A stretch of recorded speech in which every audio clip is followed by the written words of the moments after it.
El recuerdo de lo que hicieron no llama a la puerta.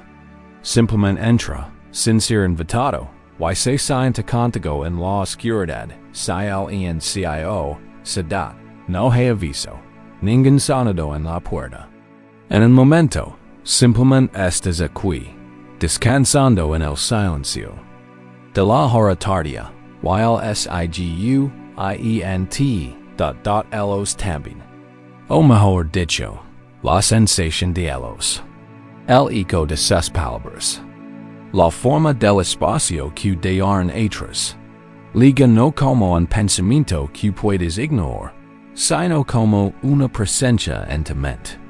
Extrae el calor del aire. Arranca la comodidad de tus mantas. Se sienta a tu lado, un compañero silencioso que nunca pediste, y en su presencia, el sueño se siente a 1000 millas de distancia. Has intentado discutir con él, razonar con él, empujarlo al frío, pero tiene una fuerza que la lógica no puede alcanzar. Es un fantasma hecho de la sangre de tu propio corazón. Es un huésped no invitado, y esta noche no luchamos contra. Y el no nos agitaremos empujando una puerta cerrada. En cambio, haremos algo que nos resulta extraño, quizás incluso radical. Simplemente reconoceremos que está aquí. Nos giraremos con mucha delicadeza y contemplaremos su rostro. Porque en esa mirada, en ese reconocimiento valiente y sereno, se encuentra el comienzo de una paz diferente hacia Deja que el mundo exterior se desvanezca. Deja que el día y todas sus exigencias se disuelvan. Es tiempo es para ti. Viaje que estamos a punto de emprender es un camino interior, un viaje a través de los paisajes de tu propio corazón, buscando no conquistar lo que encontramos allí, sino comprenderlo. Aferrarlo con una nueva ternura. Esta noche, aprendemos a no forzar la salida del invitado, sino simplemente abrir más la puerta a nuestra propia paz. Permitid a sentarte.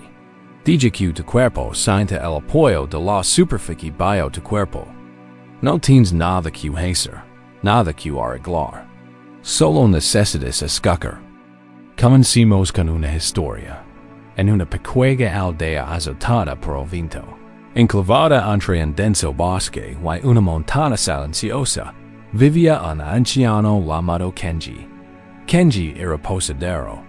Su posada no era grande ni famosa, pero era conocida a cientos de kilómetros a la redonda por una simple razón.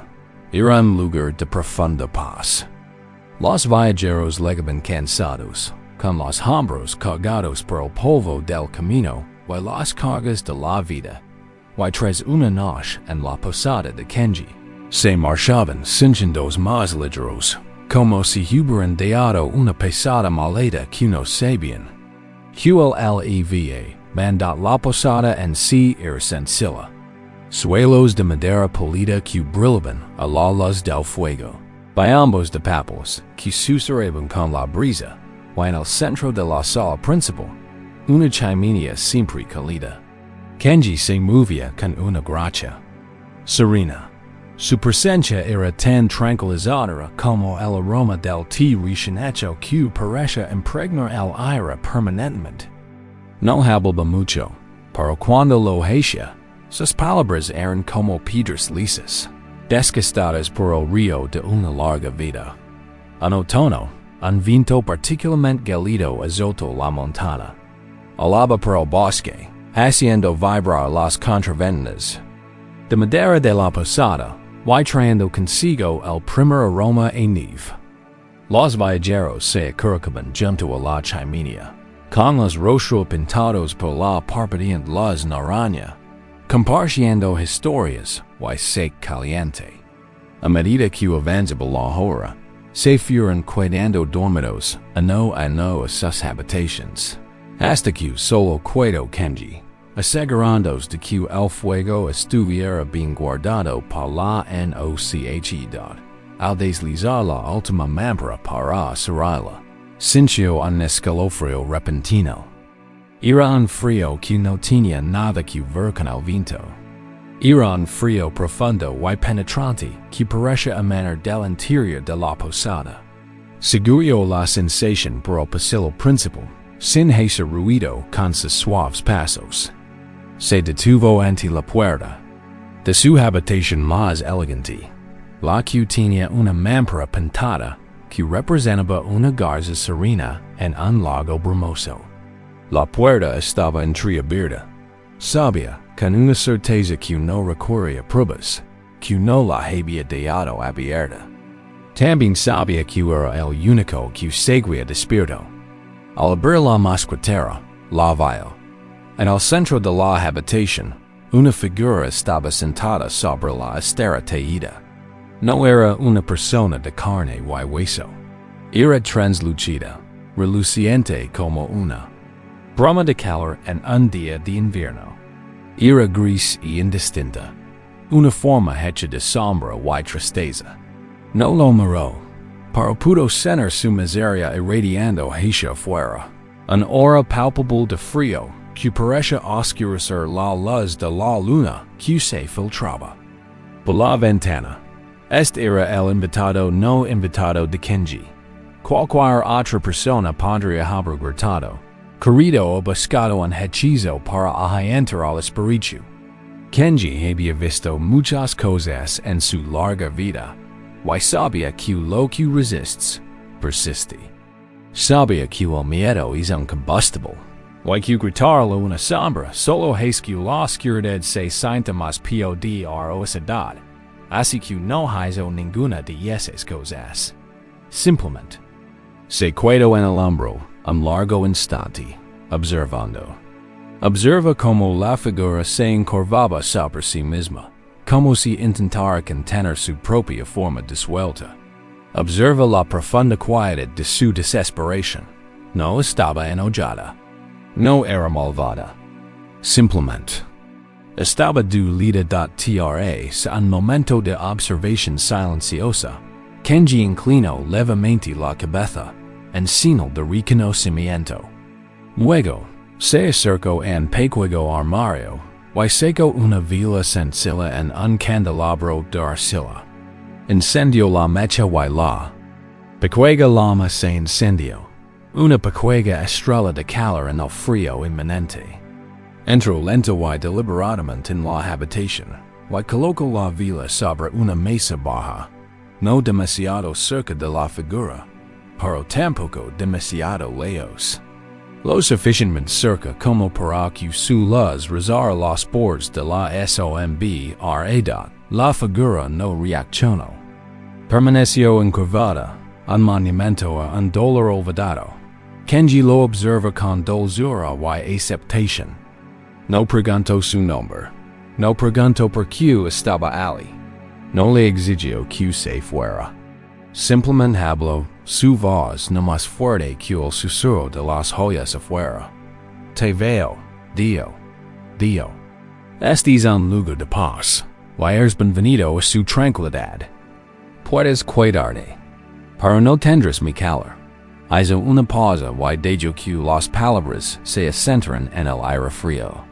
El fuego del hogar es para mis huéspedes vivos. El té es para ellos. El consuelo de mi corazón, continuó con voz suave pero firme, es mío. Puedes compartir el espacio, pero no puedes tener la esencia de esta casa. Eres una sombra, y serás tratada como tal, reconocida, pero no alimentada. Dicho esto, hizo una nueva reverencia y salió lentamente de la habitación, cerrando casi por completo la mampra, pero dejándola solo entreabierta. No quería atraparlo. Quería que supiera que no era un prisionero. Y esa noche, Kenji durmió en su pequeña habitación al fondo de la posada. Sentía el ligero frío del pasillo, pero ya no penetraba las paredes de su corazón. Había trazado un límite, no de ladrillo en piedra, sino de intención. El recuerdo que se ha instalado en tu interior es como el invitado de Kenji.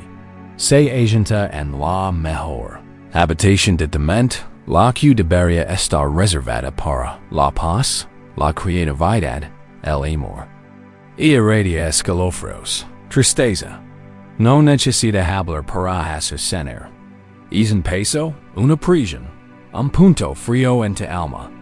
Durante tanto tiempo, has intentado luchar contra él.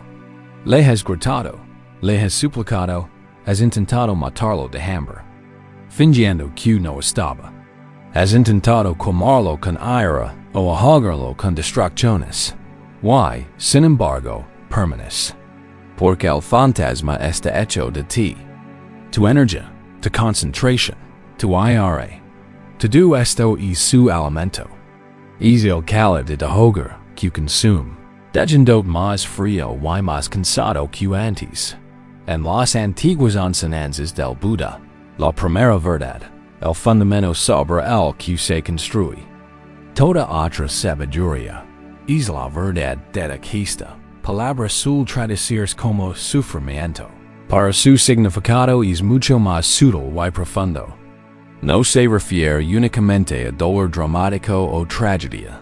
Nunca es la sensación generalizada de inquietud, de insatisfacción, de que la vida está sutilmente desorganizada.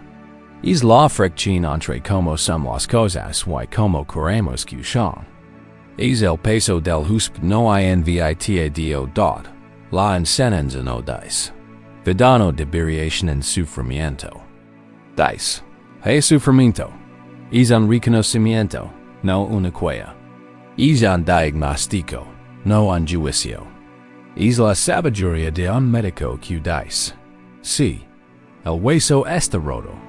Antes siquiera de empezar a enderezarlo. Primero debemos ver y aceptar la realidad. De la situación sin acudir capas de culpa en la injusticia. Tu dolor es real. El dolor que sientes es válido. El evento que lo causó fue injusto, cruel o injusto. La primera noble verdad no te pide que niegues nada de esto. Te pide que hagas lo que hizo Kenji. Pararte en el umbral, mirar con claridad y simplemente reconocer. Lo que es. Decir, aquí está es sentimiento.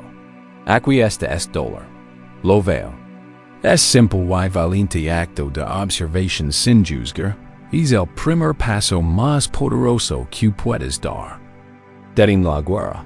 Cesa la lucha interminable. Cuando dices de luchar contra el husp, dices de alimentarlo con tu fuerza. Dices de brindar tu calor. Imagina por un momento que tu conciencia es como la posada de Kenji. Es un espacio vasto.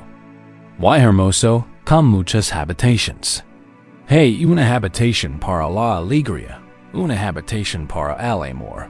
Una habitación para la creatividad. Y sí, esta la habitación donde ahora se sienta el afligido husp. Durante demasiado tiempo, has permanecido en esa única habitación, enfrascado en una lucha, mientras el resto de tu hermosa posada queda en la sombra, abandonado. El fuego del hogar se apaga.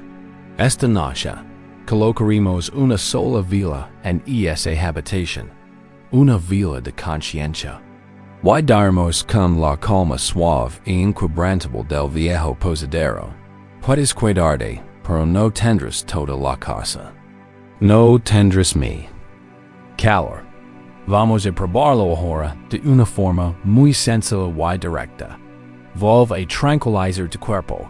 Relaja los hombros. Afloja la mandíbula.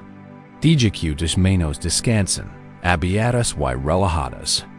Concentra tu atención en tu respiración, solo por un instante. Siente la suave elevación de tu pecho o vientre al inhalar, y la suave liberación al exhalar. No necesitas cambiarla. Simplemente observala. Tu respiración es el corazón de tu cuerpo, una calidez serena y suave que siempre está presente. Ahora, quiero que recuerden la sensación de dolor. No la historia, Esto es muy importante. No nos interesa la película, los details, el dio. Solo nos interesa el invitado en sí. La sensación pura y física de la emoción. ¿Dan vive en tu cuerpo? Examina suavemente tu forma física como si fueras a través de una luz suave y cálida. ¿Sientes una presión en la garganta? ¿Un dolor profundo en el centro del pecho? ¿Un nudo en el estómago? ¿Una tensión fría en los hombros? ¿Un zumbido en las manos? No hay una respuesta correcta. Solo observa. Sé un científico curioso y amable de tu propio mundo interior. Localiza la sensación. Quizás tenga forma, textura, temperatura. De nuevo, no lo fuerces. Simplemente observa lo que se presenta. ¿Es afilado? ¿O sin brillo? ¿Es pesado? ¿O ligero? ¿Es cálido? ¿O es frío? Como el invitado de Kenji. No intentas arreglarlo. Number. Intentas que desaparezca. Simplemente lo estás confrontando. Estás parado en la puerta de la habitación y mirando hacia adentro. Estás colocando la pequeña vela de tu conciencia junto a él. Ahora, mientras mantienes tu atención en esta sensación física, quiero que respires hacia el espacio que la rodea. Imagina que tu respiración es una brisa suave y delicada. No necesita llevarse al invitado. Simplemente se mueve su alrededor, aportando un poco de aire, un poco de espacio, a una habitación que ha estado cerrada durante demasiado tiempo.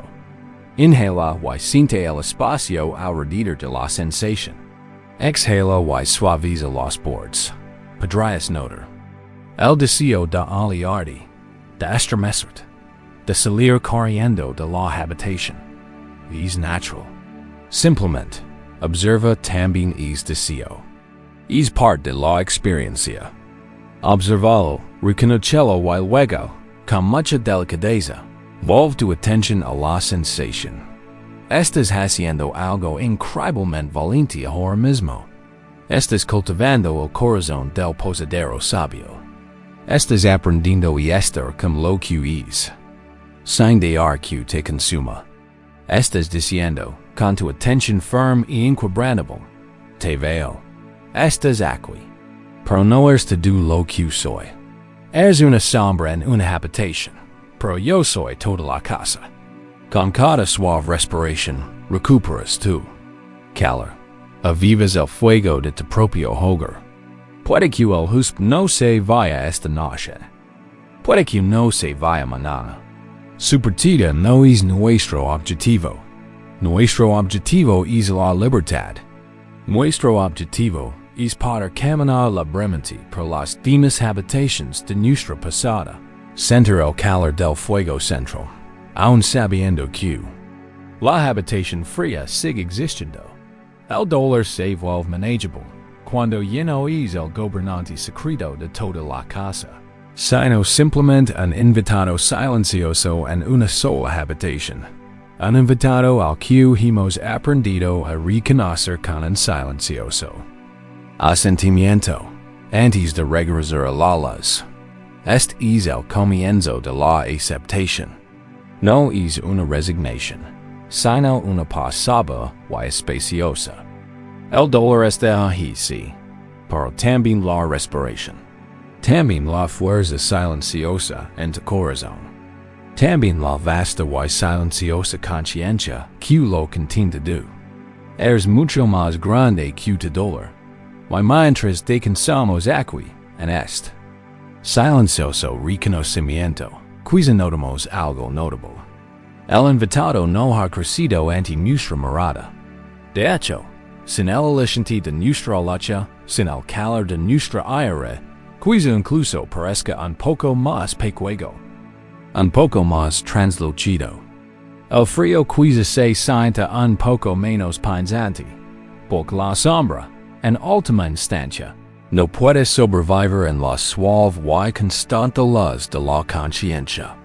No es un enemigo al que derrotar en la batalla. Sino un fantasma del pasado que simplemente necesita ser visto, reconocido, y luego permitir que se desvanezca a su propio ritmo. Mientras regresas tu atención a la vitalidad y la calidez del presente. While hicieron, estás creando las condiciones para su partida, no por la fuerza, sino retirando lo único que necesita para sobrevivir. Tu miedo y tu lucha. Estás dejando entrar la paz, no forzando la salida del dolor, sino haciendo de tu corazón un espacio lo suficientemente grande y sabio como para albergarlos a ambos. En nuestros últimos momentos llanos, nos detuvimos en el umbral de una habitación. Dentro de ti, reconociendo la presencia de un huésped inesperado. Encendemos una sola vela de conciencia, no para desterrar la figura triste, sino para verla con claridad, para reconocer su realidad sin renunciar a nuestra propia calidez. Este es el primer paso y el más valiente. Dejar de luchar contra lo que es simplemente ver. Y ahora que ya no estamos en guerra, ahora que la casa de nuestra mente está un poco más tranquila, podemos empezar a hacernos una pregunta amable. ¿Por qué este invitado tiene tanto poder? ¿Por qué su presencia se siente tan pesada, tan absorbente? El momento original de dolor pudo haber sido breve, pero su eco parece extenderse eternamente, coloreando los días, las semanas e incluso los ecos que siguen. Existe una enseñanza antigua y profunda que arrolla luz sobre este mismo misterio. Se trata de la enseñanza de las dos flechas. Imagina que caminas por un bosque tranquilo y soleado. El sendero es suave bajo tus pies y el aire es limpio. De repente, sin previo aviso, una flecha sale disparada de entre los árboles y te golpea en el brazo. El dolor es agudo, inmediato y real. Judías, te agarras el brazo. Esta es la primera flecha. Es una flecha de vida. Es el dolor inevitable que conlleva ser un ser sensible y vivo en un mundo a menudo impredecible e imperfecto. Es la palabra hiriente, la traición, la pérdida, la decepción. Estas primeras flechas, de una forma u otra, nos encontraron a todos. Son, simplemente, parte del viaje. Pero entonces, ocurre algo más. Ali, herido, miras la flecha en tu brazo y empiezas a pensar, ¿quién disparó esto? ¿Por qué yo? Esto es terrible. Esto es injusto. Esto no debería haber sucedido. Mi camino está arruinado. Mi día está arruinado. Nunca volveré a confiar en este bosque. La persona que hizo esto es malvada. Y mientras le das vueltas a estos pensamientos, mientras cultivas esta ira y esta desesperación, sin dar cuenta tomas una segunda flecha y de la clavas en el brazo, justo al lado de la primera. Esta segunda flecha es la flecha de nuestra reacción. Es la flecha de nuestro pensamiento, nuestro juicio, nuestra narrativa. La primera flecha causa dolor. La segunda flecha causa sufrimiento. La primera es una herida limpia. La segunda es la infección que nos introducimos a través del veneno de la rumia. Lo que te hicieron fue la primera flecha. La historia que te has contado desde entonces es la segunda. ¿Cuál es la segunda flecha? No la primera. La fuente de nuestra angustia más profunda y prolongada. Exploramos esto con otra historia. En una provincia conocida por sus poetas guerreros, vivía un hombre llamado Cato. No era guerrero ni poeta, pero sí artista de una destreza inigualable. Era arquero. Para Cato, el tiro con arco no era un deporte ni un arma de guerra. Era una forma de meditación, un zen en movimiento. Desde niña pasaba todos los días en el dojo o en el campo, aprendiendo el arte del arco. Conoce su veta pulida, la tensión satisfactoria de la cuerda, el peso y el equilibrio únicos de cada flecha.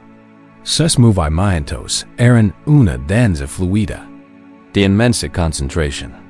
Cuando Cato tensaba su arco, el mundo se desvanecha. Solo existen la respiración, el objetivo, y el vuelo silencioso y perfecto de la flecha. Podía alcanzar en caqui 100 pasos, no con fuerza, sino con una especie de escucha profunda, como si le preguntara a la flecha a dónde quería ir. Su habilidad era legendaria, y aunque era un hombre humilde, sentía un profundo y discreto orgullo por su arte. Cada año, el centro provincial celebraba un gran festival, cuyo punto culminante era la competición de tiro con arco. Fue allí donde el talento de Cato brilló con más fuerza. Durante 3 ecos consecutivos, había sido el campeón. En la mañana del cuarto año, el aire era fresco y limpio.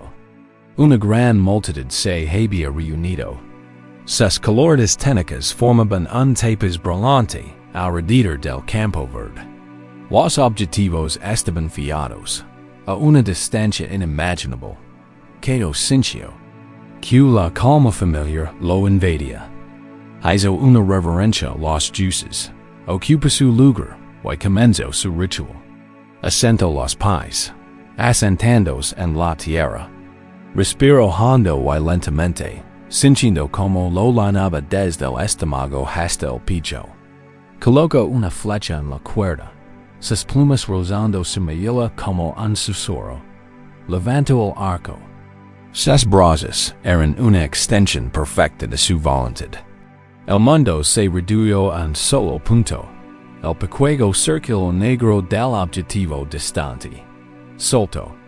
La flecha fue un born, un rayo de luz, y luego un golpe satisfactorio al impactar en el centro del objetivo.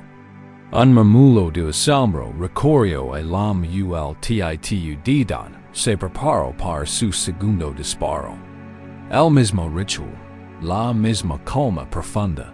Pero justo cuando alcanzaba la cima de su tiro, justo cuando el mundo se había disuelto en la quietud, sintió un dolor agudo y punzante en el hombro izquierdo. Se estremeció, su concentración se desvaneció. Su flecha voló descontrolada, enterrándose inofensivamente en la hierba, lejos del objetivo. Una exclamación colectiva recorrió la multitud. Cato vio. La vista hacia su hombro. De la gruesa tela de su túnica sobresalía la punta de otra flecha. No había penetrado profundamente. Era un disparo perdido, probablemente algo novato que practicaba lejos del campo principal. La herida era superficial, más una conmoción que una lesión grave lo escoltaron fuera del campo. Un médico extrajo fácilmente la punta de flecha, limpió la pequeña herida y la vendó. Team mucha suerte, maestro Cato, dio al médico. Un centímetro a la derecha, y habría sido otra historia. Está dolorido un par de días, pero la herida está limpia. Sonara. La primera flecha había impactado. El dolor era real, pero leve. El evento había terminado, pero para Cato, la historia apenas comenzaba. Y esa noche no pudo dormir. No era el dolor sordo en el hombro lo que lo mantenía despierto, sino el ardor en su mente. Quien había sido tan descuidado? Quien había sido tan irrespetuoso como para practicar durante la gran competición? Repasó un momento una y otra vez. La quietud, la concentración, y entonces el dolor agudo y, en vez de eso al día siguiente, el dolor en su hombro había disminuido, pero la agitación en su mente había aumentado. Empezó a imaginar escenarios. Quizás no era un novato. Quizás era su principal rival, un hombre llamado Haru, que lavaba tres ecos sin poder vencerlo. Habría sido Haru quien lo planeó? Una flecha perdida por romper su concentración. La idea, una vez plantada, empezó a echar raíces. Empezó a ver malicia en su memoria. Recuerdo la mirada en el rostro de Haru al abandonar el campo. ¿Era compasión o un destello de triunfo? Este fue el momento en que Kato recogió la segunda flecha. Empezó a contarse una historia. Una historia de sabotaje, de celos, de una forma de arte sagrada y respetada. Esta historia ardía con mucha más intensidad y perduraba mucho más que el dolor limpio de la herida inicial. Empezó a contárselo a sus alumnos, con la voz tensa por la aire. Les preguntó, ¿habían visto a alguien tras el campo? ¿Habían oído algún rumor? Sus alumnos, que antes lo veían como un maestro tranquilo y inquebrantable, ahora veían a un hombre consumido por la sospecha. Su práctica de tiro con arco se resintió. Cuando intentaba tensar el arco, su mente no estaba en el blanco, sino en el rostro imaginario de su enemigo. Sus manos temblaban de rabia. La simple alegría del arte se había esfumado, reemplazada por una amarga obsesión. Dejó ir el dojo. El arco pulido, antes su compañero más cercano, ahora acumulaba polvo en un rincón de la herida superficial. En su hombro sano en una semana, dejando solo una pequeña cicatriz pálida. Para la herida en su mente, la herida que se inflige a sí mismo cada día con la segunda flecha de su historia, solo se hizo más profunda. Se volvió retraído y desconfiado. Perdió a sus amigos. Perdió la paz. Perdió lo que más amaba en el mundo.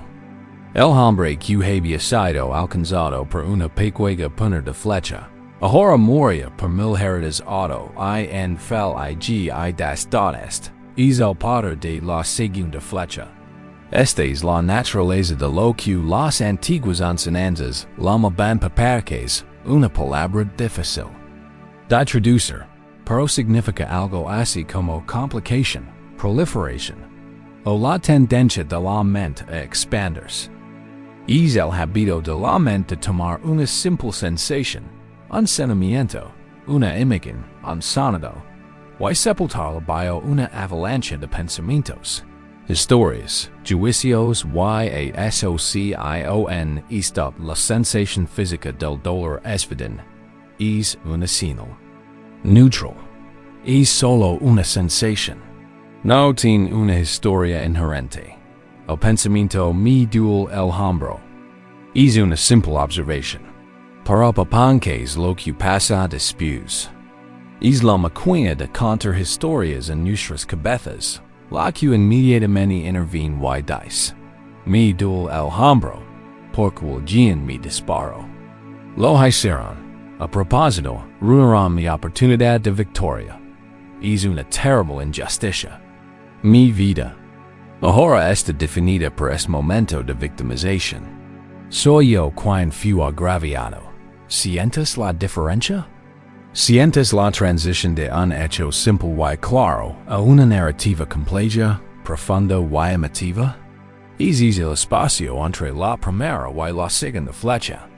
Piensa en tu propio dolor, en tu propio invitado inesperado. El evento en sí fue la primera flecha, suicidio, fue doloroso. Es un hecho, como una piedra arrollada en estanque en calma. La piedra salpica y luego se hunde. El evento inicial ha terminado, pero la segunda flecha son las ONBAs. La historia que cuenta sobre el evento, la reflexión, la culpa, la ira. Estas son las ondas que se extienden desde el impacto inicial, perturbando toda la superficie del agua. Las ondas continúan, mucho después de que la piedra se haya asentado en el lodo. No sufrimos por la piedra en el fondo del estanque. Sufrimos por las interminables ondas en la superficie. Sufrimos porque nos mantenemos en un estado de agitación. Al concentrarnos en la perturbación, al revivir el chapotillo, al analizar las ondas, al decir que la piedra nunca hubiera sido lanzada. Estamos entregando nuestra paz al recuerdo de un chapotillo. Tu mente, como la decado, se ha convertido en una narradora magistral. Ha tomado la cruda realidad de un suceso doloroso, y la ha traído en una historia épica, una tragedia que te convierte en el protagonista. Y en esta historia, la otra persona es el villano, y tú la víctima. Y aunque esta historia puede parecer verdadera y justificada, también se ha convertido en una prisión. Al igual que Cato, puede que hayas perdido la alegría de vivir por estar demasiado concentrado en la injusticia de ese instante ps diodad, así que intentemos algo. Somos observadores silenciosos de nuestras propias mentes, detectives de las dos flechas.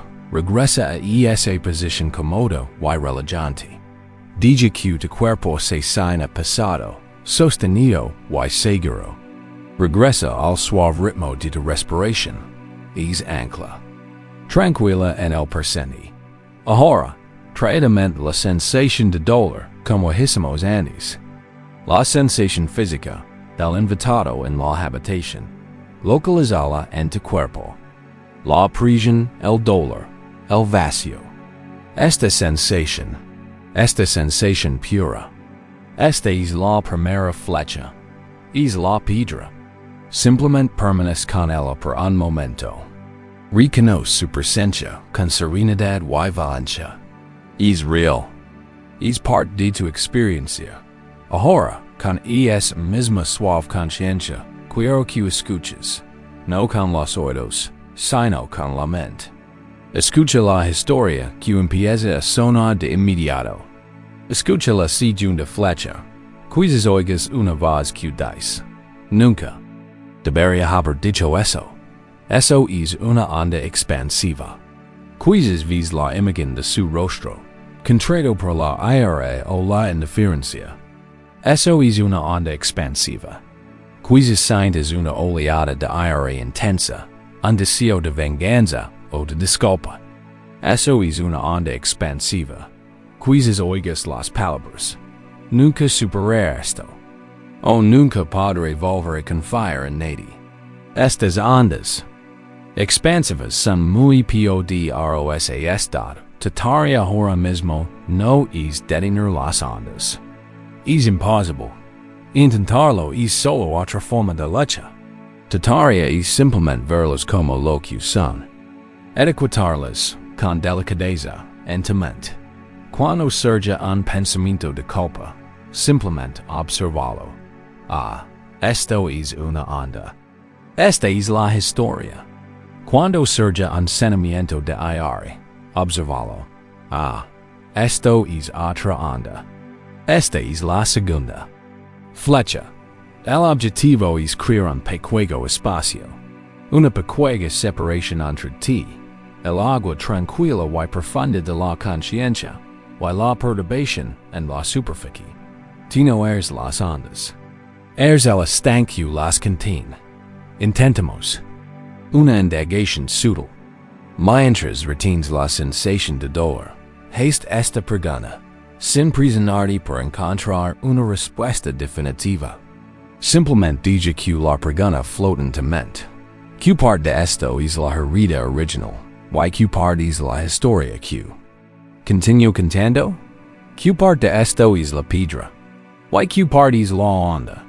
Puedes sentir la sutil diferencia entre el dolor limpio del recuerdo en sí y el calor ardiente y complicado de la historia que cuenta sobre él. La historia se siente pesada, compleja y interminable. Tiene una narrativa, un pasado y un futuro. La herida original, la sensación pura, es mucho más simple. Simplemente está aquí. Simplemente esta hora al aprender a ver esta diferencia, empezamos a recuperar nuestro poder. Dejamos de alimentar la historia. Dejamos de tomar la segunda flecha y clavarla en nuestro corazón. Nos damos cuenta de que la única persona que realmente puede mantener las ondas somos nosotros. Y eso significa que también tenemos el poder de dejar que, a su debido tiempo, sea que no podemos deshacer la piedra. No podemos deshacer la primera flecha. Pero podemos elegir, en ese momento y en el siguiente, no recoger la segunda. Este es el comienzo de la verdadera sanación. Es el momento que Cato podría haber elegido para simplemente curar su herida, respirando y volver a concentrarse en la belleza del arco, en la alegría del arte. Podría haber dejado que el evento fuera lo que fue un desafortunado accidente, en lugar de convertirlo en una tragedia que definiera su vida. Esta opción está disponible para ti ahora mismo. Con gentileza y compasión, ver la historia. Tal como es, solo una historia, un conjunto de pensamientos, una serie de ondas. Y permitir que tu atención se aleje de ellas, de vuelta a la simple y silenciosa quietud de las aguas profundas que es debajo. De vuelta al ritmo tranquilo y constante de la propia respiración. La historia tiene peso, pero la respiración es ingravida. Y siempre está aquí, esperando. Hemos viajado juntos hacia la quietud de la mente. Junto al justo inesperado de nuestro dolor. Hemos visto cómo este hospital tiene su poder no de la herida inicial. La primera flecha, sino de las historias que nos contamos después. Las interminables y extensas ondas de la segunda flecha. Hemos comenzado a distinguir entre la simple realidad de nuestro dolor y la pesada narrativa que lo rodea. Y ahora debemos hablar de esas pesadas. Porque estas historias, estas segundas flechas, no son cosas ingravidas. No son pensamientos efímeros que simplemente pasan. Cuando nos aferramos a ellas, cuando las repetimos día tras día, comienzan a acumularse, se solidifican, se fusionan en una carga tangible, un peso que llevamos en la espalda, en el corazón, en la médula de los huesos. Es un peso tan constante que a menudo olvidamos que lo llevamos. Se convierte en nuestro estado normal y confundimos su agotadora presencia con una parte de nosotros mismos, pero no eres ti. Es algo que llevas encima. Es una piedra que recoges mucho tiempo y la has aferrado a tu mano durante tanto tiempo que has olvidado lo que se siente tener las manos vacías. Permitem compartir con ustedes una historia sobre este tipo de transporte. En un largo y soleado camino del antiguo Japón, dos monjes peregrinaban.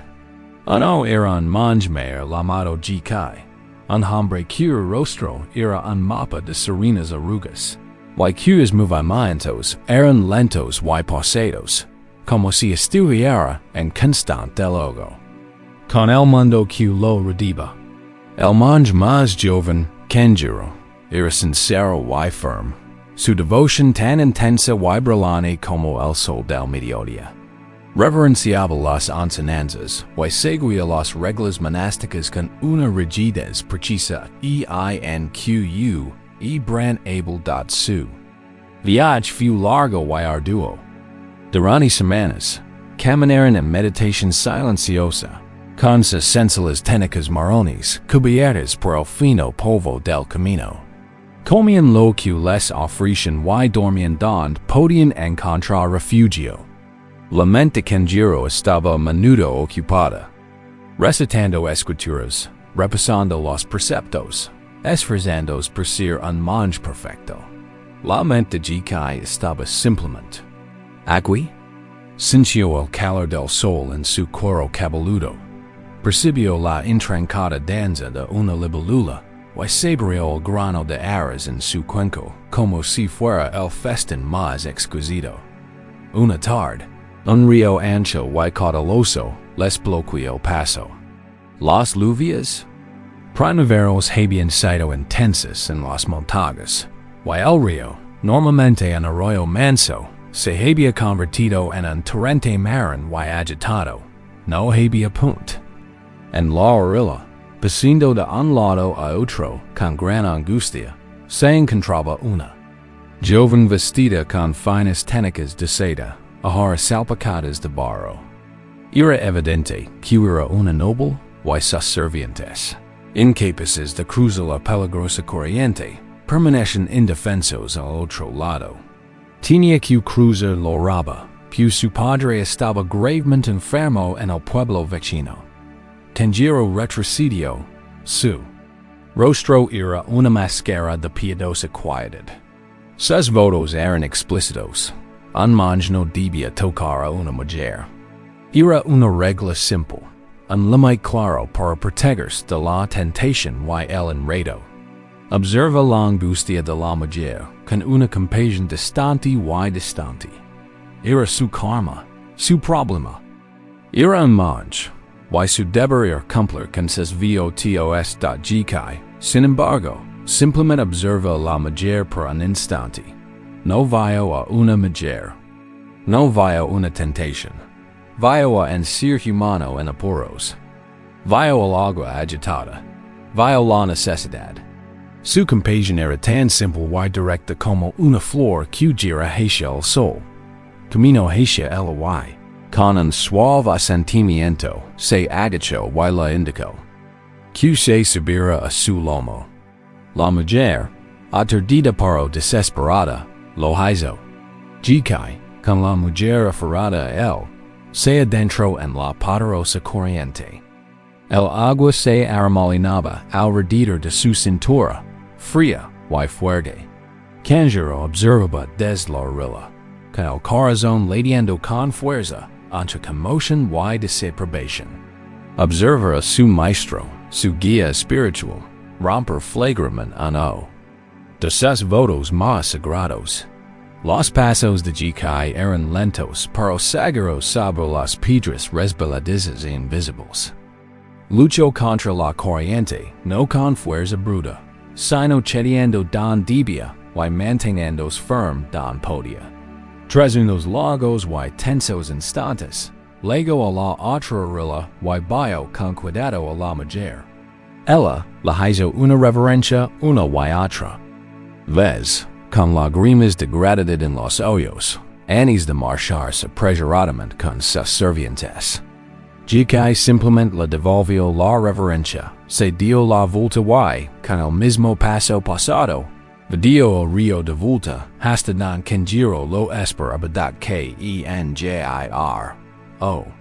no podía mirar su amo a los ojos. Vibraba con un juicio touchido. Siguió el paso, junto a Gicai, mientras continuaban su viaje, pero el silencio compartido, que antes había sido pacífico, ahora estaba cargado de tensión. Pasó una hora. El sol caía a plomo. Los únicos sonidos eran el crujido de sus sandalias sobre la grava y el zumbido de los insectos.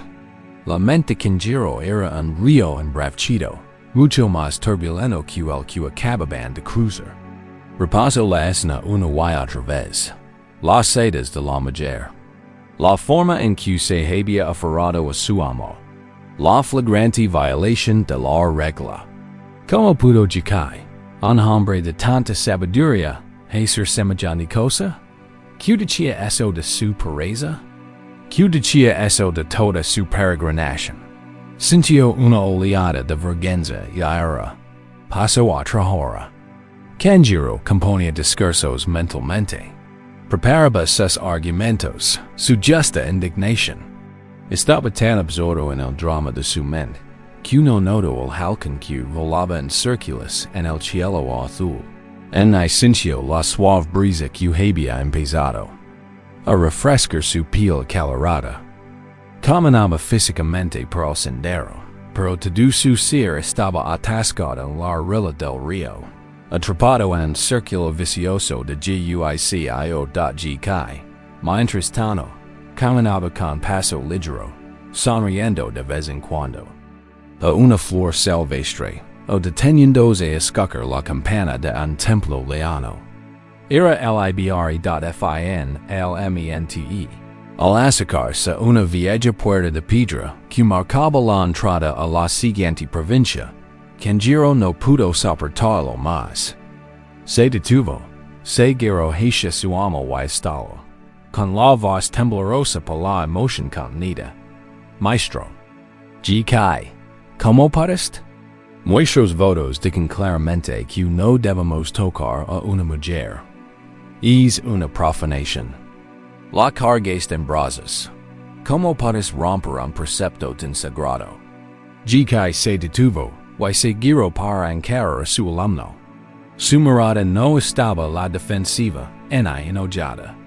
Era clara y serena como la superficie de un pozo profundo. Miró el rostro atormentado de Kenjiro, y una expresión suave y compasiva floreció. En el cielo, ¿oh la mujer del río? Dio con voz suave. La de es horas. ¿Por qué sigues cargándola? Kenjiro se quedó atonido y en silencio. En esa simple pregunta, vio la verdad. Jackie había lavado el cuerpo físico de la mujer durante unos minutos, como un acto práctico de bondad. Pero Kenjiro había estado cargando de la mujer, el peso de su propio juicio y ira durante horas. Él era quien estaba verdaderamente agobiado. Él era quien estaba verdaderamente exhaustado. La enseñanza aquí es una de las más esenciales en el camino hacia la libertad interior. Es la enseñanza del desapego. Para esto no significa que debemos despreocuparnos de los demás, ni que debemos vivir una vida fría y desapegada. Las acciones de GK eran la definición misma de Kariko. El desapego, en su sentido más profundo, significa no aferrarse. Significa que aprendemos a experimentar la vida plenamente, sus alegrías, sus penas, sus desafíos, pero no nos aferramos a la experiencia una vez que ha pasado. No permitimos que se convierta en una pesada carga que cargamos al siguiente momento, y al siguiente, y el siguiente da tu agravio. El recuerdo de lo que hicieron es la mujer en la orilla del río. El suceso ocurrió. Fue real, pero ya pasó. El río ha seguido fluyendo. Sin embargo, como Kenjiro, en la cargas. Cargas con el peso de la historia, la Segunda Flecha. Cargas con la pesada piedra de tu resentimiento. Sentimos este peso ahora. Familiarizémonos profundamente con la carga que hemos estado soportando. Acomodate en tu cuerpo.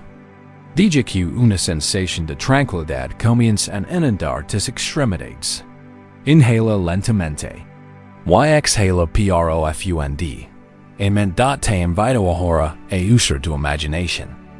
Quiero que evoques el recuerdo de tu dolor, la historia, la injusticia, el sufrimiento. Y mientras se acumula en tu mente, quiero que imagines que se solidifica. Imagina que se condensa de una nube de pensamientos y sentimientos en un solo objeto sólido. Imagina que es una piedra, y estés sosteniendo esta piedra en la palma de tu mano. Tome un momento para evocar esta imagen. Observa la piedra que reposa allí. ¿Cómo es?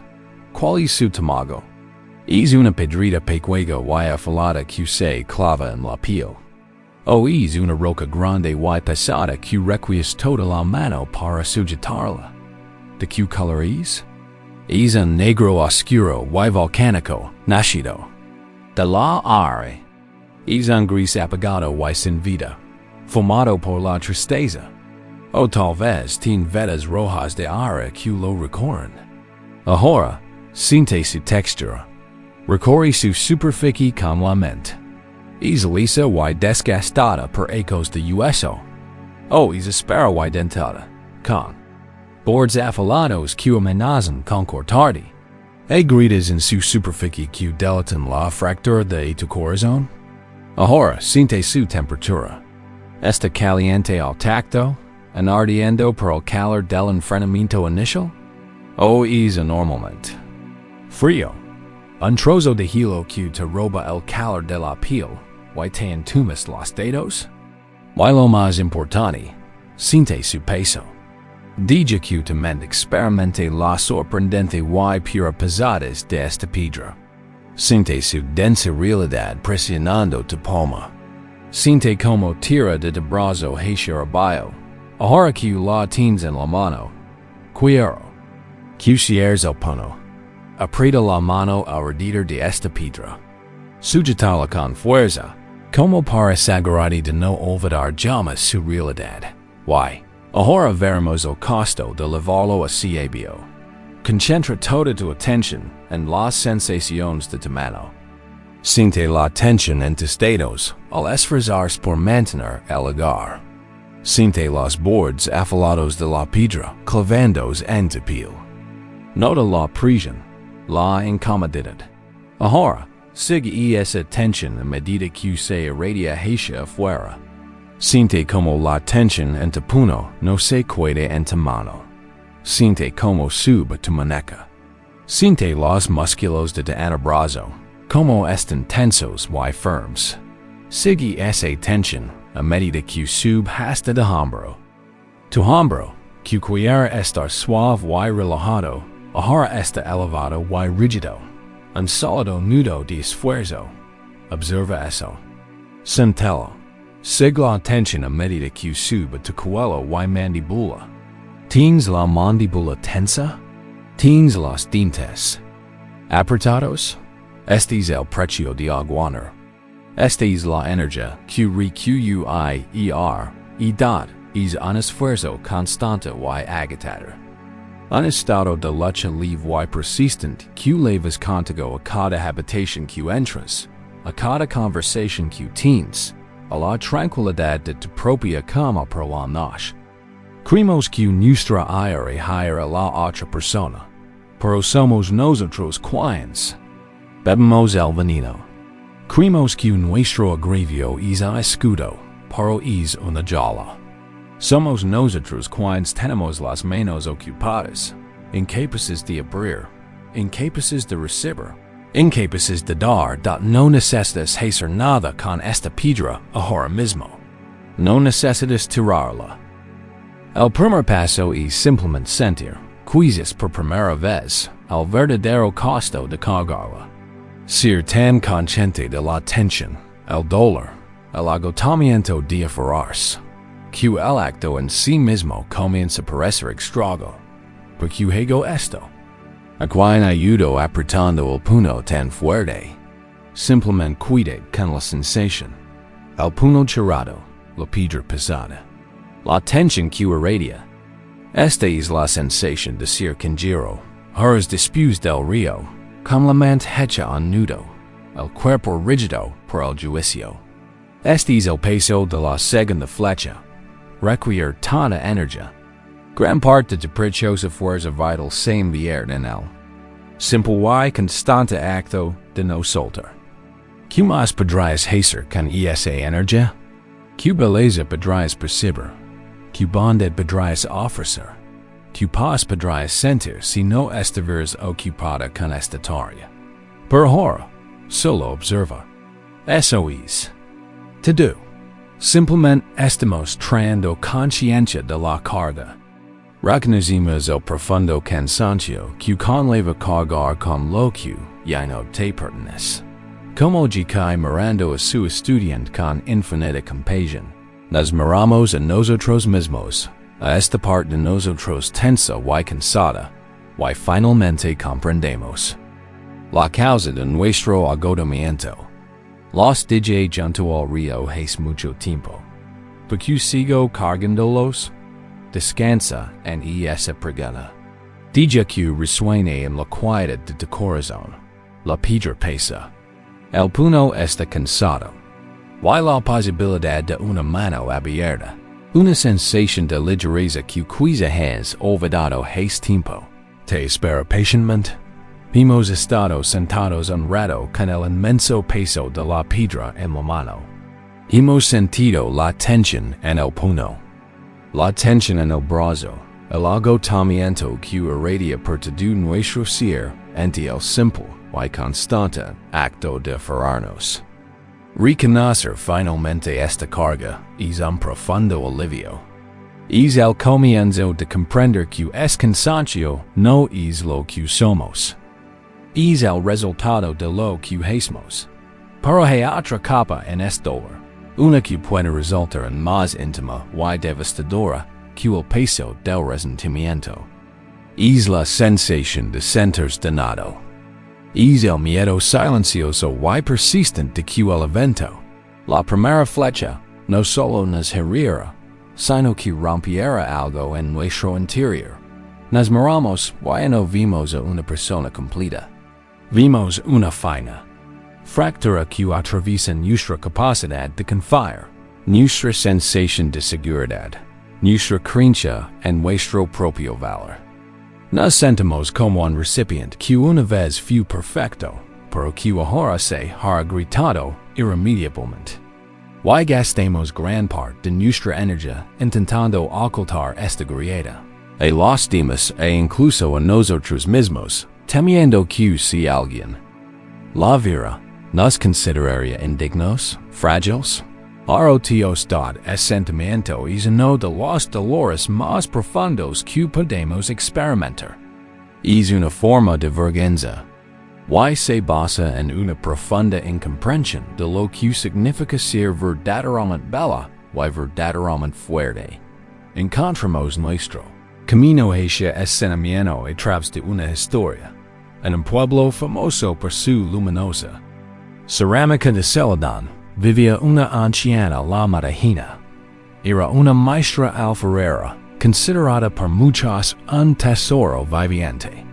Sus manos, aunque nudosas por la edad y manchadas de arcilla, se movían con una gracia y una seguridad que parecían emanar de la tierra misma.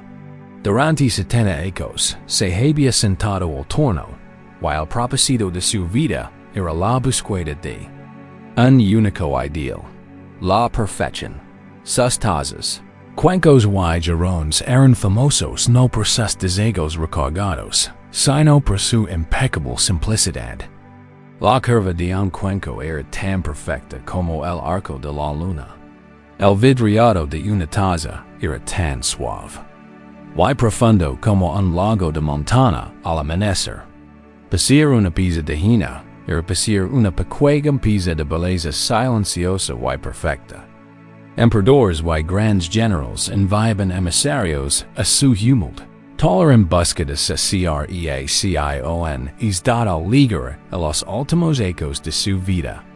Hina decidió crear una última pieza.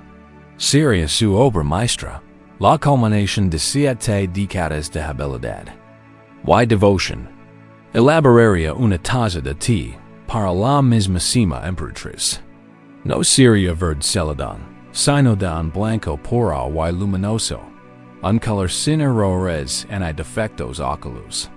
Sería un recipiente de luz pura, un símbolo de perfección. Durante meses se preparó. Tamizó la arcilla ella misma, partícula a partícula, tomando solo el polvo más fino y sedoso. Lo mezcló con agua de un manantial sagrado en lo alto de la montaña. En su torno, no forzaba la arcilla, sino que parecía escucharla, guiándola. Hacia arriba hasta darle una forma de una gracia exquisita y impresionante. Trabajaba en silencio, mientras su respiración subía y bajaba al ritmo del giro del torno.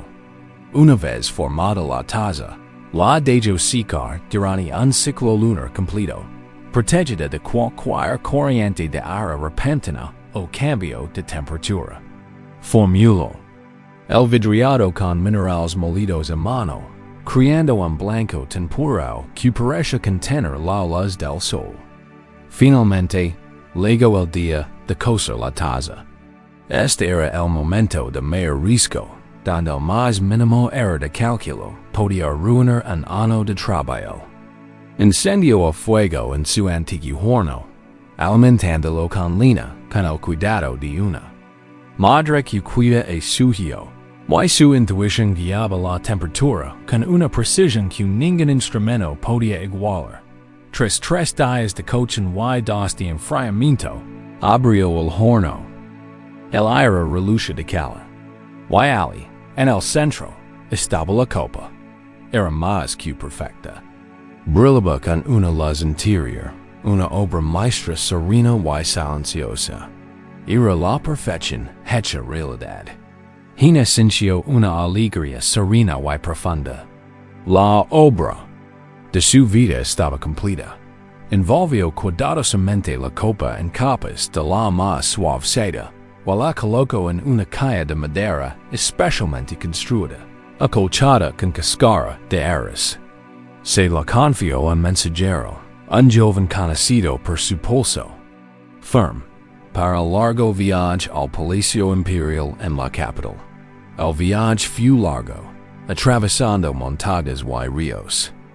El mensajero fue diligente y cuidadoso, tratando la calle como si contuviera el corazón de la emperatriz.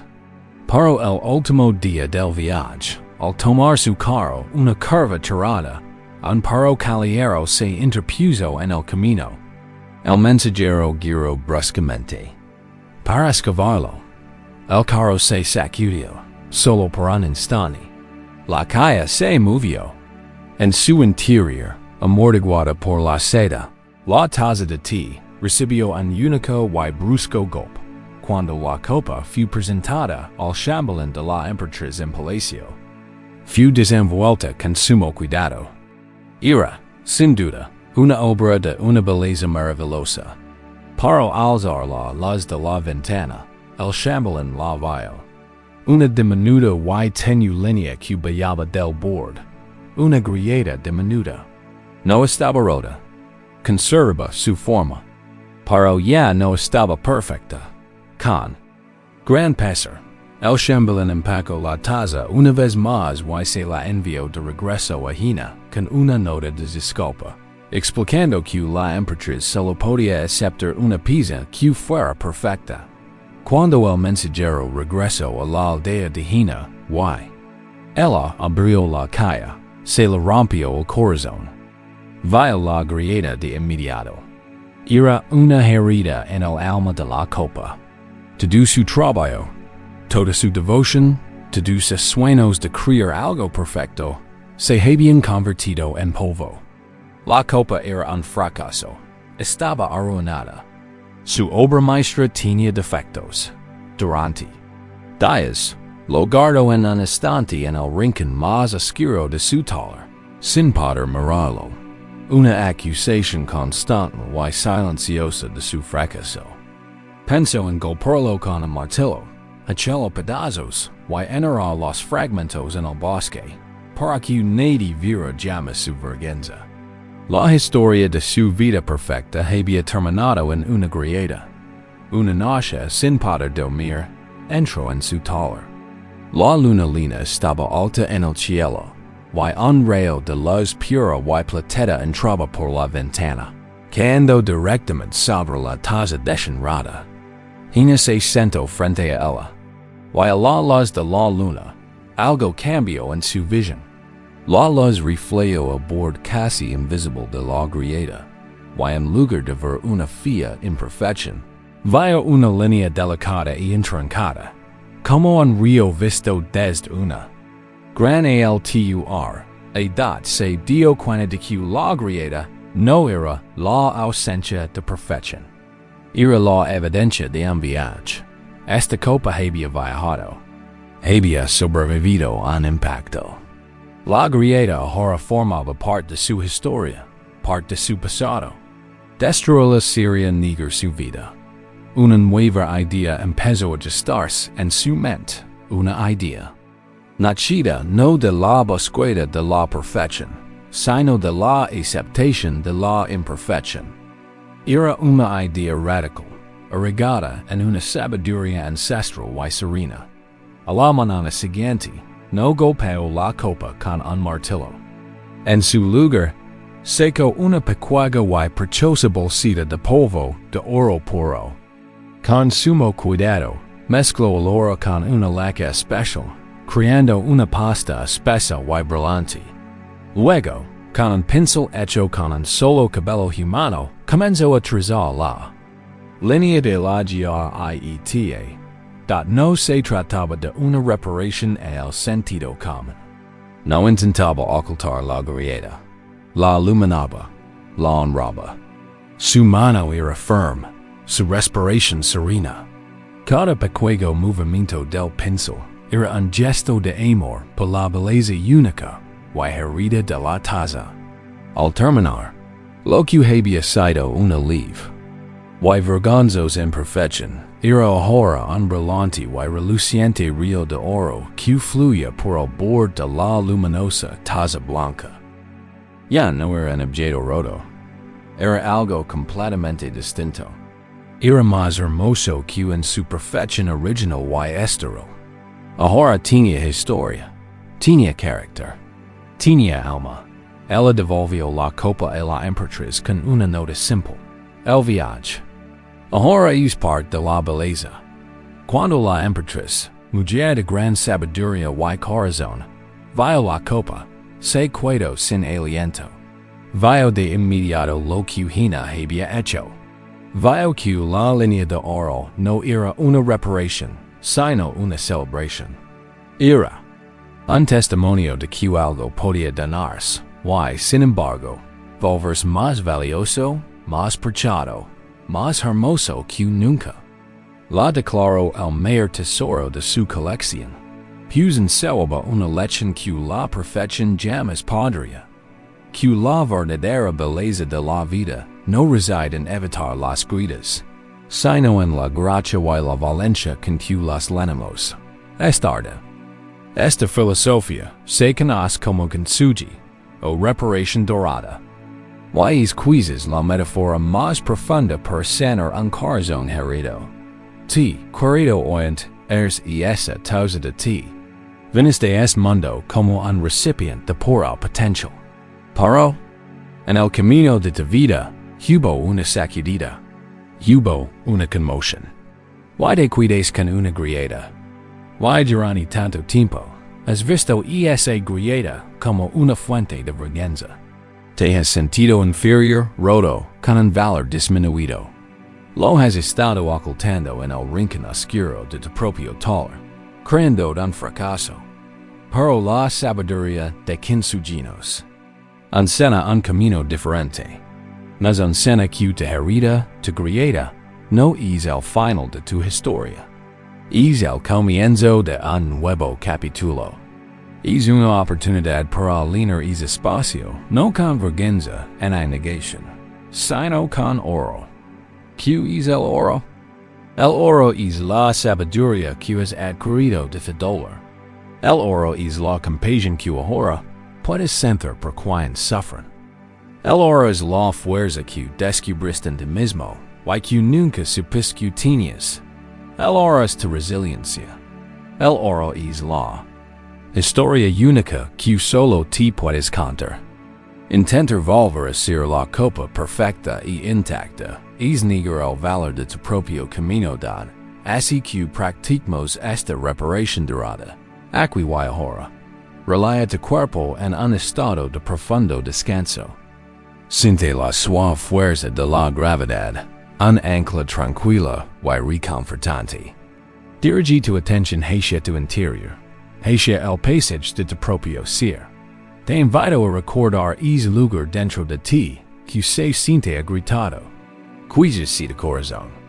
Quizás si de confianza en el mundo. Quizás si tu autoestima. No necesitas nombrarlo con precisión. Simplemente identifica dónde está la pequeña fractura. Siente la vulnerabilidad de ese lugar, el dolor de su imperfección.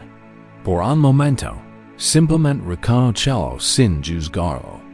Miralo como una violataza a la luz de la luna. Simplemente está ahí. Es parte de tu historia. Ahora, en lugar de intentar juntar los boards, en lugar de intentar taparlo con masilla y fingir que no existe, vamos a hacer algo diferente. Vamos a darle un toque dorado.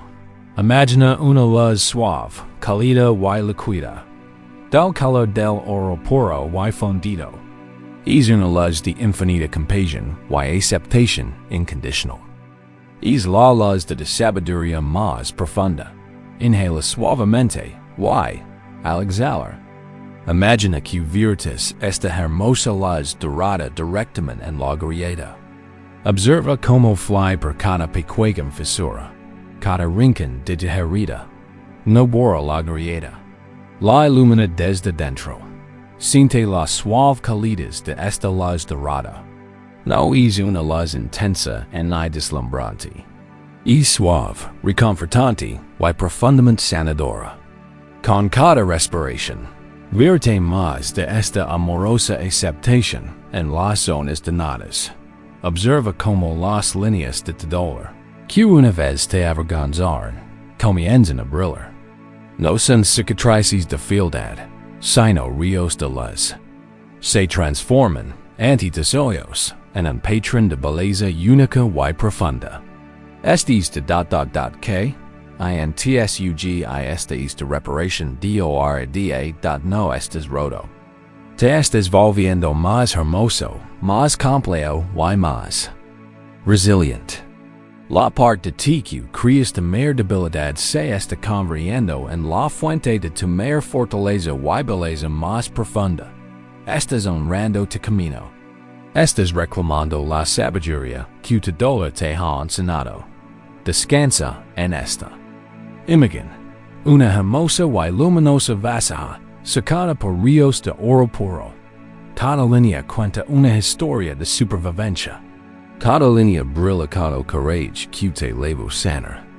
Este eres ti, completo, hermoso y más valioso que nunca, no a pesar de tus heridas, sino gracias a ellas. Hemos guardado en nuestros corazones la hermosa y transformadora imagen de la taza de ti roda, viendo como nuestras heridas, al llenarse con el oro de la conciencia y la autocompasión, pueden convertirse en nuestras fuentes más profundas de belleza. La línea dorada no borra la grieta.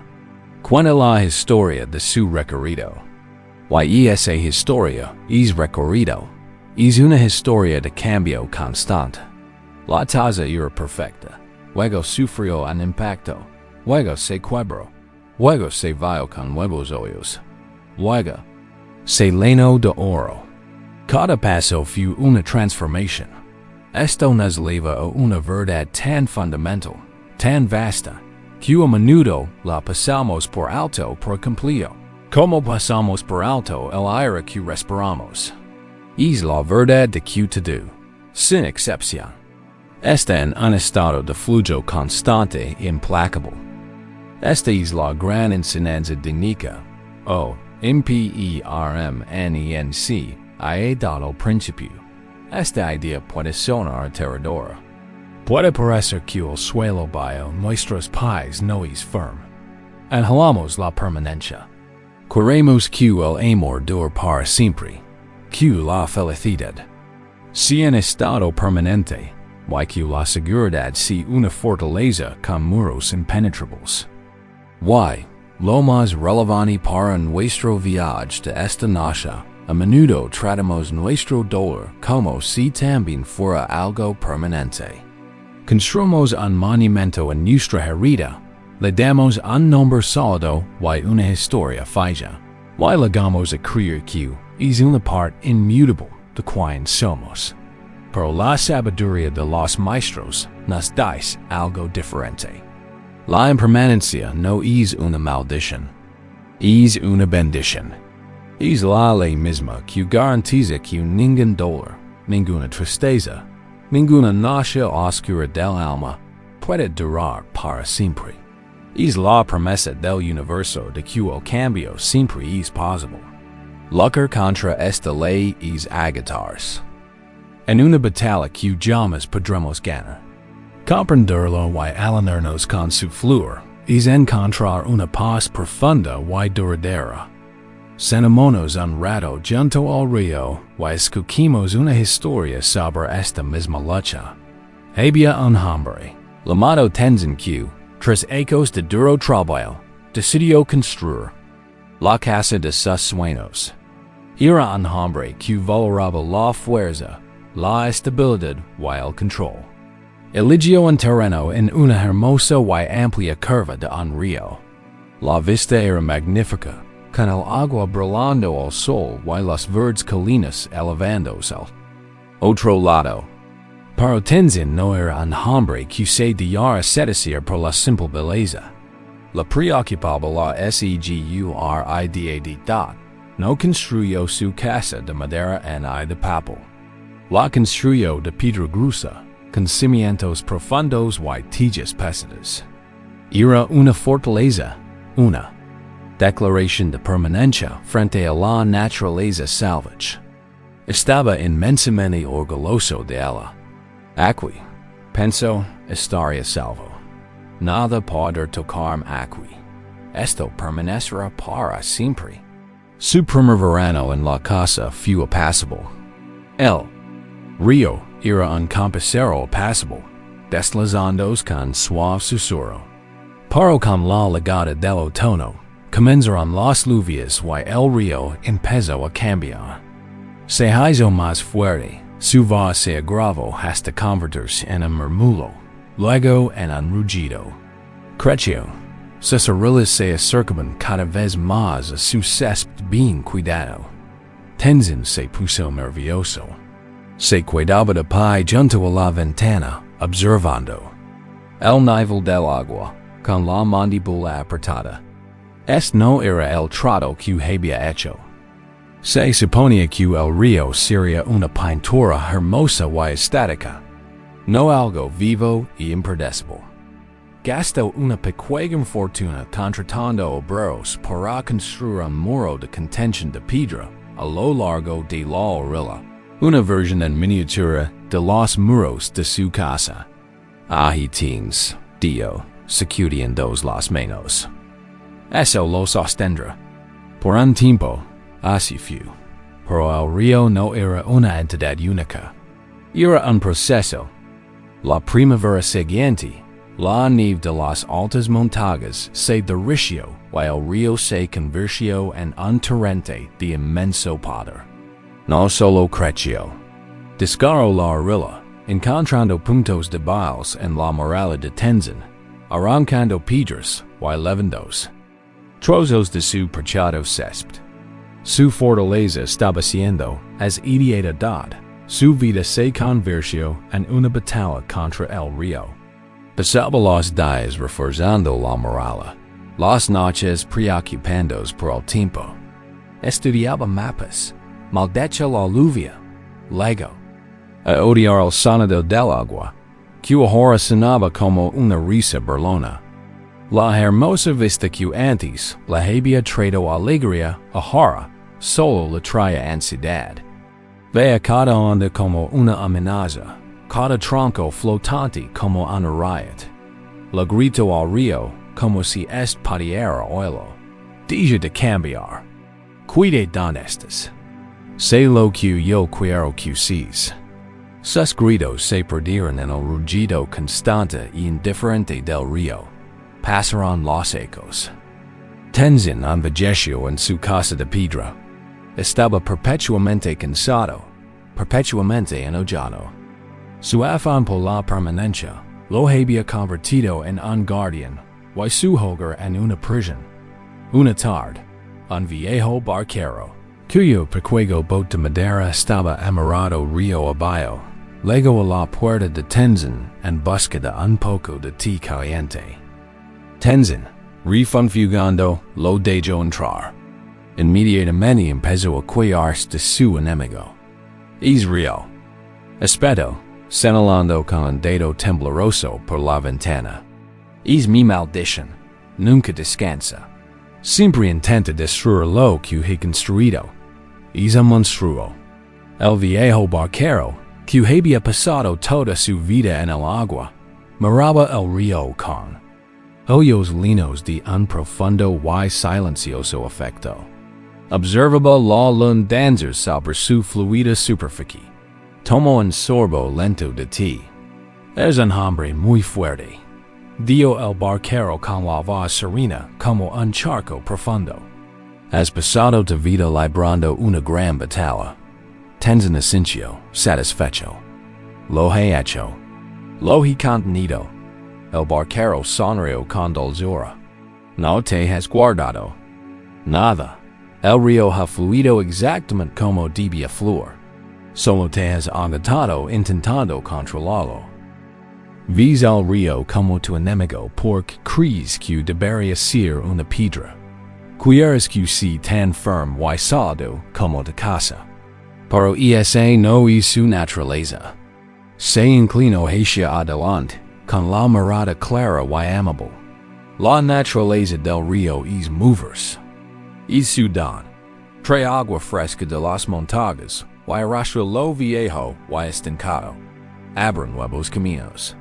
Cambia con las estaciones. Y vivido mi vida con él. No lucho contra él, lo escucho. Aprendo de sus estados de ánimo.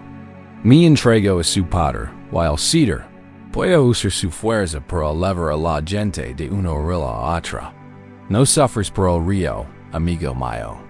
Sufres porque le exiges ser algo que no es. Tens en guardo silencio. Las palabras del barquero le calaron en el corazón como semillas que caen sobre tierra seca y agrietada. Miró por la ventana y, por primera vez, intentó ver el río no como un enemigo, sino como lo veía el barquero, como un proceso vivo en movimiento incesante. Vio como el alas de la luna no le importaba si el agua estaba al baja. Simplemente danzaba sobre cualquier superficie. El doloroso recuerdo que llevas, el husp no invitado, este río. Cuando apareció por primera vez, era un torrente, una inundación repentina que amenazaba con abrumarte. Y así, como Tenzin, construiste una fortaleza a su alrededor. Intentaste contenerlo. Levantaste muros de aire, negación y reflexión. Querías convertirlo en algo feo, un evento sólido que pudieras analizar, juzgar y mantener para siempre, para no olvidar jamás la injusticia. Comenzaste una guerra con una parte de tu propia experiencia, y esa guerra te estagó tiendio .xiges. Que una sensación que por naturaleza es un proceso, un flujo, se convierte en hecho permanente y sólido. Le gritas al río de tu propia conciencia, exigiendo que deje de fluir, que deje de cambiar. Para la naturaleza de la conciencia, la naturaleza de la emoción, la naturaleza de la memoria misma, es moverse. Impermanencia, anaques la leve. Que abre esta prisión. Cuando comprendes verdadero y profundamente que te do fly, puedes dejar de luchar. Puedes sentarte en la orilla y simplemente observar. Hagámoslo ahora. Sentémonos en la orilla de nuestro propio río interior. Encuentra. El camino de regreso es el lugar de descanso físico. Deja que tu cuerpo se sienta pesado y tu respiración se fluida. Estás a salvo. Estás seguro. Simplemente estás aquí, a la orilla de un río. Visualiza este río fluyendo ante ti. Es el río de tu mente, tu propio flujo de conciencia. Fly. De un lugar invisible a un lugar inconocible. Simplemente está aquí, ahora, fluyendo. Y en la superficie de este río, las cosas flotan. Son tus pensamientos, tus sentimientos, tus sensaciones. Tashar ecuerdos mira. Ahí via un pensamiento sobre lo que tienes que hacer mañana. Es como una pequeña joya marina. Obsérvala aparecer a tu izquierda, flotar en tu campo de visión, y desaparecer a tu derecha. No necesitas agarrarla. No necesitas hacer nada al respecto. Solo observala equitala suavemente, pensando, y déjala pasar. Surge una sensación de inquietud física, un deseo de moverse.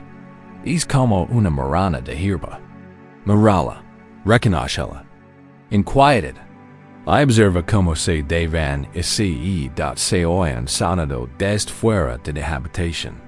Es una piedra que se al agua. Es una pequeña onda, luego desaparece. Ahora, ten paciencia. Observa el agua. Y quizá vis aparecer algo más grande. Un tronco oscuro y pesado.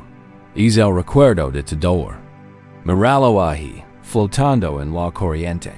Se mueve más despacio que las joyas. ¿Tiene más peso? Incluso podría quedar atrapado un rato en pequeño remanso cerca de la realidad estás sentado.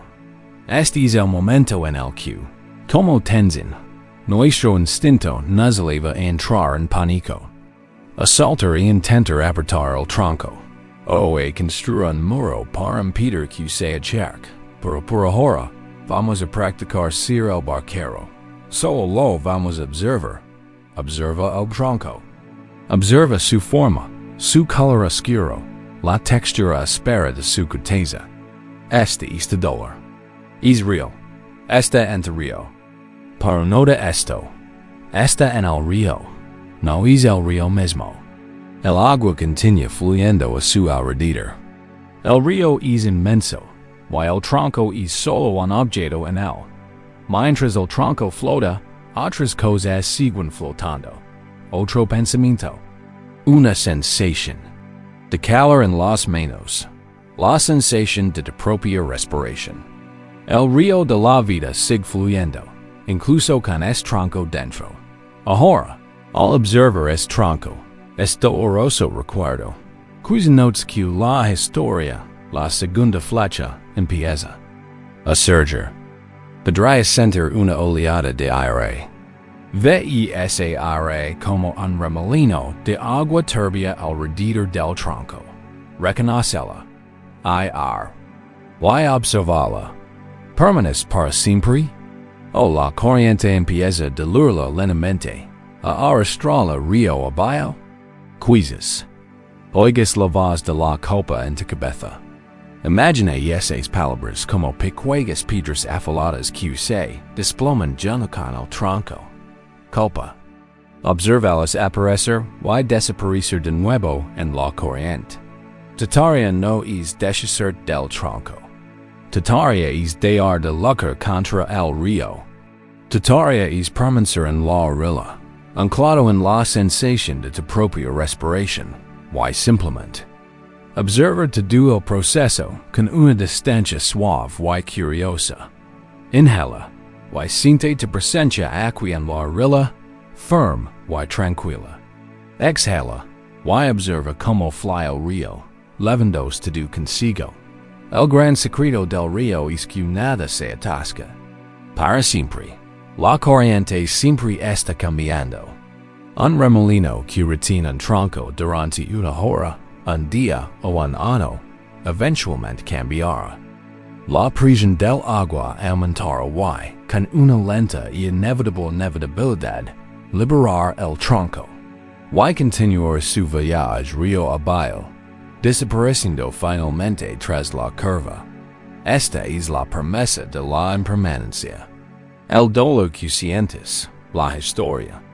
Que cuentas, el tronco que parece ser un elemento permanente en tu paisaje interior, no es permanente. Este sigue la misma ley universal que todo lo demás.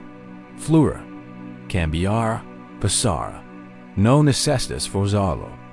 Solo necesitas dejar de retenerlo con tu resistencia, con tu lucha, con la creencia de que no debería estar ahí.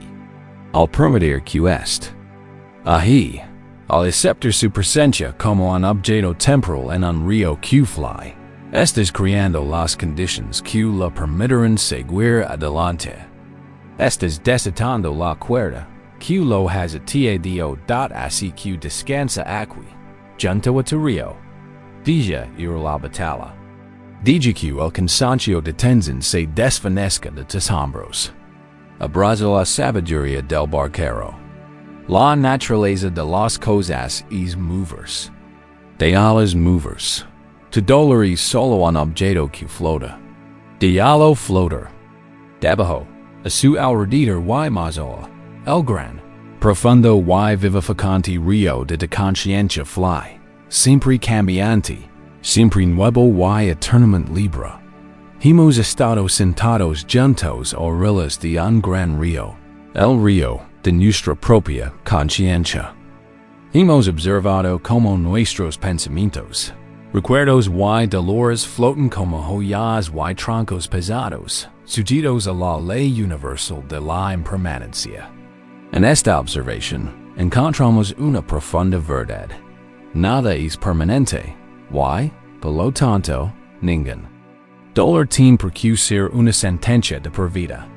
El río fly, y deduce lo lleva consigo. Esta constatación nos brinda una sensación de amplitud. Para al sentarnos en esa orilla, nuestra mirada suele dirigirse a un tronco en particular, a un recuerdo particularmente intenso, y conectado.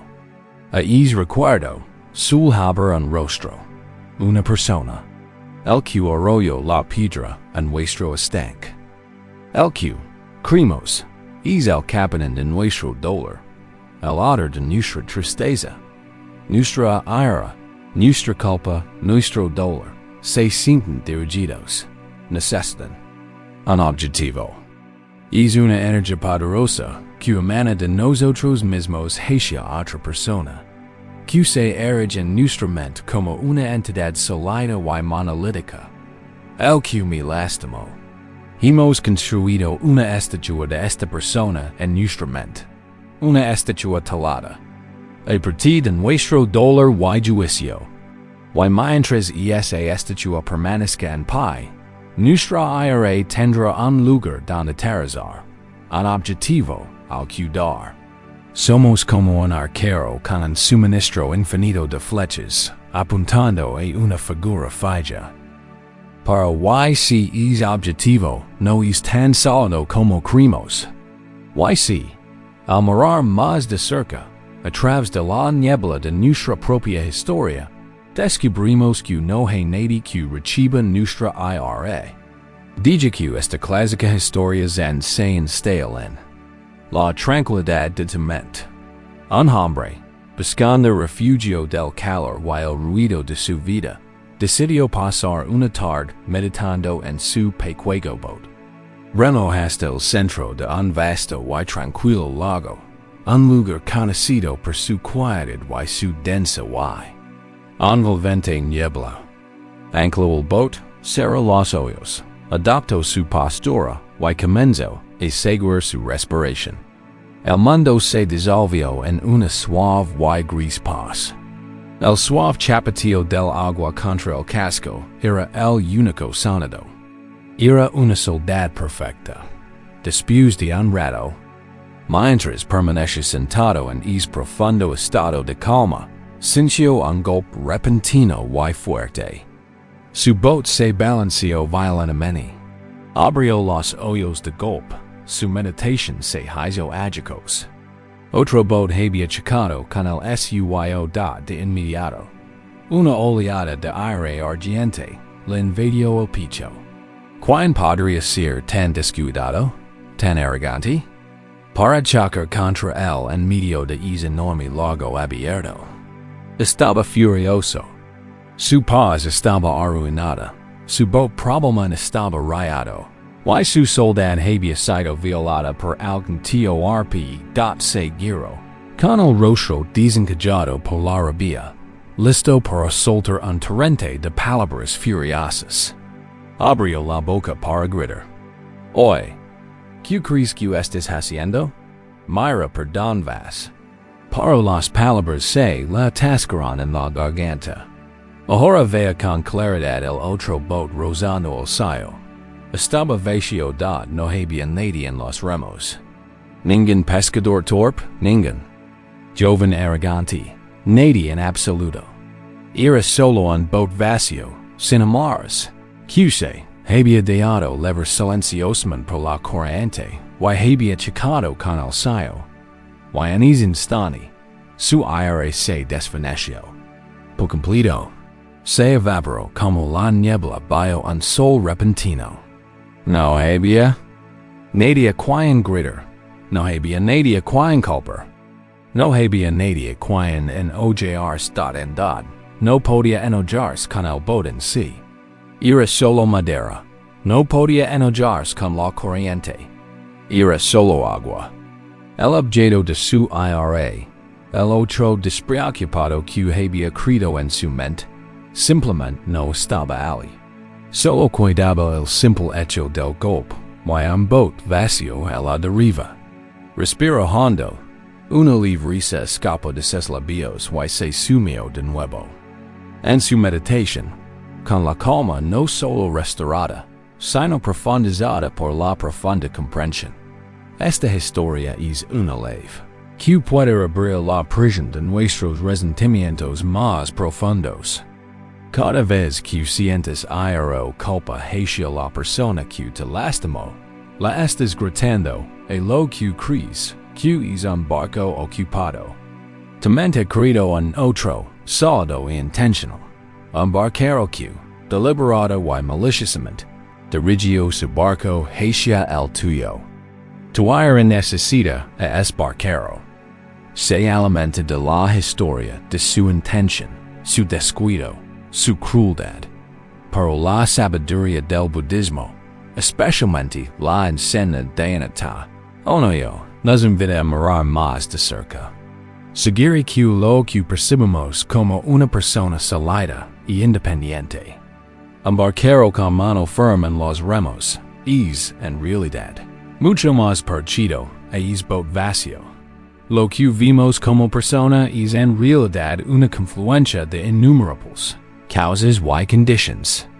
Es un conjunto de su propia historia, sus propias heridas, sus propios miedos, sus propios malentendidos, el condicionamiento de sus padres y su cultura. Son producto de sus propias primeras y segundas flechas, de sus propios invitados, no invitados, de sus propias piedras pesadas. Son un proceso, no una entidad fija. Son un recipiente, a la deriva en las corrientes de su propio karma, de su propio sufrimiento. Cuando esa persona actúa de una manera que te lastimó, ¿actuaba con intenciones malvadas y salidas? ¿O actuaba de su propia confusión? ¿Su propio miedo? ¿Su propio dolor? ¿Era un hábil barquero que navegaba rumbo a la destrucción? ¿O simplemente un boat vacío, empuado por los vientos y corrientes invisibles de su propia agitación interior, chocando torpemente contra el mundo? ¿Que lo rediba? Hacer esta pregunta no justifica la acción. El golpe ocurrió. El dolor sigue siendo real. Tu barco seguía sacudido. No se trata de liberarlos. Se trata de liberarlos, ti mismo. Mientras crees que hay un barquero culpable con el que enojarte, te quedas en la cubierta de tu propio boat, gritando a la niebla, envenenando tu propia paz. Cuando te das cuenta de que la estás gritando a un boat vacío, la ira pierde su objetivo. No tiene donde ir. Y como el hombre en el lago simplemente en silencio, se disuelve. Tragamos esto suavemente en nuestra propia experiencia. Dice que tu cuerpo se asiente de nuevo, en ese estado de suave y profunda relajación. Dice que el suelo te sostenga por completo. Estás a salvo. Estás contenido. Concentrate en el ritmo de tu respiración. La inhalación tranquila. La exhalación suave. Estás de ancla. Aquí en el centro de tu propio lago. Ahora, Permite que la emigen de la persona que te lastimó. Se form entamente. Observa su rostro. Escucha su voz. Siente la familiar punzada que esta emigen te trae. Este es el barquero con el que has estado enojado. Imaginalo como una figura sólida, de pie en su boat. Siente el impulso familiar de gritar, de culpar, de exigir una disculpa. Simplemente observa esa energía. Ahora vamos a hacer algo radical. Vamos a practicar ver el barco vacío. Con el ojo de tu mente, quiero que mires más allá de la figura de esta persona. Mira a través de ellos. Quiero que intentes ver las corrientes invisibles que mueven su barco dad. No conoces su historia completa. No hay necesidad de saberla. Simplemente puedes preguntar con calma. ¿Qué miedos podrían haber guiado su barco ese día? ¿Miedo a no ser lo suficientemente bueno? ¿Miedo a ser abandonado? ¿Miedo a ser visto por quienes realmente son? Imaginen esos miedos como vientos invisibles que empujan su embarcación, que dolores de su propio pasado, que viejas heridas sin sanar podrían haber sido la corriente que los arrastraba, que gritas en su propia taza de té intentaban ocultar. No necesitas respuestas. Solo hacer la pregunta con compasión. ¿Qué historias se contaban a sí mismos? ¿Qué segundas flechas se habían lanzado al corazón mucho antes de conocer? ¿Qué juicios y creencias eran su brújula defectuosa, levándolos por mal camino? Al plantearse estas preguntas, quizá empieza a ver que la figura sólida del barquero empieza a parecer menos sólida, un poco más transparente. Empieza a parecer menos a un capitán poderoso y intencional. Y más a una figura decorativa en la proa de un barco zarandado por fuerzas que él mismo desconoce y no puede controlar. Ahora, deja que la figura se disuelva por completo. Deja que se desvanezca en la niebla, hasta que solo ves el barco. Su barco, un navío vacío, lleno de su propia historia, su propia confusión, su propio sufrimiento. A la deriva en el vasto y misterioso lago de su propia vida. Es barco vacío, empuado por los vientos del miedo y arrastrado por las corrientes del dolor. Se desplazó a la deriva por el agua y chocó contigo. Cuide con esta imagen. Un barco vacío, chocando contigo. ¿Sientes el cambio en tu interior? Observa que le sucede a tu aire cuando su objetivo se disuelve. ¿A dónde vive? Puede que no desaparezca de golpe, pero sientes que pierde su foco. Sientes que empieza a suavizarse, a perder su filo. Se vuelve menos como una llama concentrada y más como una nube de vapor, simplemente disipándose en el aire fresco y brumoso. Lo que queda no es aire, sino quizás una especie de tristeza. Una profunda y silenciosa pena por la realidad universal de todo. La realidad de estos barcos vacíos, todos nosotros, en la niebla. Todos nosotros movidos por corrientes que no comprendemos del todo. Este es el nacimiento de la verdadera compasión. No hay piedad. No es perdón en el sentido tradicional, sino una comprensión profunda y profunda del sufrimiento compartido. Ver el barco vacío es liberarte del agitador trabajo de enojarte con un fantasma. Es finalmente dar el arco y la flecha, porque te das cuenta de que no hay un objetivo al que dar.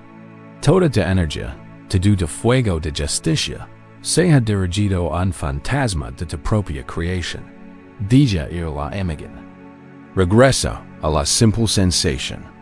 Da tu propio cuerpo descansando. Regresa a la simple sensación de tu propia respiración, fluyendo hacia adentro y hacia afuera. Estás aquí, en tu barca, en tu lago. Y el agua se calma de nuevo. El batch ha terminado. La otra barca Vacía ha seguido a la deriva, arrastrada por sus propias corrientes. Y estas aquí, en la quiet, en la paz que permanece, cuando la historia de culpa finalmente se ha disuelto. Eres libre. Hemos flotado en la profunda quietud del lago, mecidos por la visión de la barca vacía. Hemos visto como nuestra aire, nuestra culpa, necesita un blanco saldo, un barquero al que gritar. Y hemos visto como, con un cambio de perspectiva, esa figura salida puede disolverse en la niebla, revelando solo una embarcación vacía a la deriva en las corrientes de su propio sufrimiento. Esta comprensión trae un vasto espacio de calma en nuestros corazones. El arcaro de nuestra aire baja su arco, pues no hay nadie a quien apuntar. Este nuevo espacio es un regalo precioso. Pero también es solo eso, espacio, es tierra vacía. Why? Como cualquier jardinero sabe, la tierra vacía no permanece vacía por mucho tiempo. Si se deja descuidada, pronto la cubrirán las semillas que el viento lleva. Los viejos hábitos de pensamiento, los viejos patrones de resentimiento, pueden renacer rápidamente así que la pregunta que debemos hacernos con delicadeza es: ahora que tenemos este espacio, ¿qué elegiremos cultivar en él? Esto nos lleva a una nueva forma de ver nuestro mundo interior. Imagina que tu mente no es un campo de batalla, ni un tribunal, sino un jardín. Es de terreno privado y sagrado. Y solo ti, eres su jardinero. Dice que esta imagen sea así. Tu mente es un jardín. Y en él crecen las cosas. Algunas son hermosas flores, que traen alegría, fragancia y color. Otras son hierbas rebeldes y espinosas, que ahogan la vida de todo lo que las rodea. Durante mucho tiempo, el recuerdo de tu dolor ha sido una hierba particularmente invasiva. Tiene raíces profundas y espinas afiladas, y ha estado proyectando una sombra larga y oscura sobre el resto de tu jardín. Esto nos lleva a una historia sobre un jardinero muy sabio. En un pueblo encaramado en una ladera soleta, vivía una anciana cuyo jardín era un milagro. Mientras otros aldeanos luchaban con el suelo rocoso y las plagas, su jardín era un derrock de vida y color desde principios de primavera hasta finales de otoño. Sus peonías eran tan grandes como cols, sus lirios del más profundo tono azul crepuscular, sus rosas tan fragantes que los viajeros del camino se detenían a respirar el aire y la gente acudia de todas partes a preguntar por su secreto. Esperban oír hablar de un fertilizante mágico, una herramienta especial o un complejo programa de siembra. Un día, un joven sirio, cuyo huerto era una lucha constante entre unas pocas verduras de aspecto triste y una plaga de malas hierbas implacables, acudió a pedir su sabiduría. La encontró sentada en un pequeño banco de madera entre sus flores, con los ojos cerrados y una suave sonrisa en el rostro. No estaba desherbando, ni regando, ni trabajando en absoluto. Parecía simplemente disfrutar de la presencia de sus flores. Abuela, dijo el joven con respeto, he venido a descubrir tu secreto. Mi jardín es una guerra constante. Dedicó toda mi energía a arrancar malas hierbas. En cuanto me doy la vuelta, 3 más hambriento en su lugar. Arranco hasta que me duele la espalda y me siento desanimado. ¿Cómo mantienes tu jardín tan impecable? Debes tener una forma de erradicar las malas hierbas por completo. La anciana abrió los ojos, tan brillantes y claros como el rocío matutino en uno de sus pétalos de rosa. La hizo un gesto para que se sentara a su lado. Ah, la maleza, dio con una risita complice. Sí, son muy decididas, ¿verdad? Durante muchos años, luché la misma guerra QT. Veía mi jardín como un campo de batalla. Yo contra la maleza. Me pasaba los días agadas, tirándola y maldiciéndola. Y tienes razón, era agitador. Y cuando más me concentraba en la maleza, más parecía verla. Mi mundo entero se centró en encontrar y destruir lo que no quería. Hice una pausa, respirando profundamente el aire fragante. Una primavera. Continuo, me dolía tanto la espalda que apenas podía mantenerme en pie. Me senté aquí, en este mismo banco, derrotada, mirando mi jardín desordenado.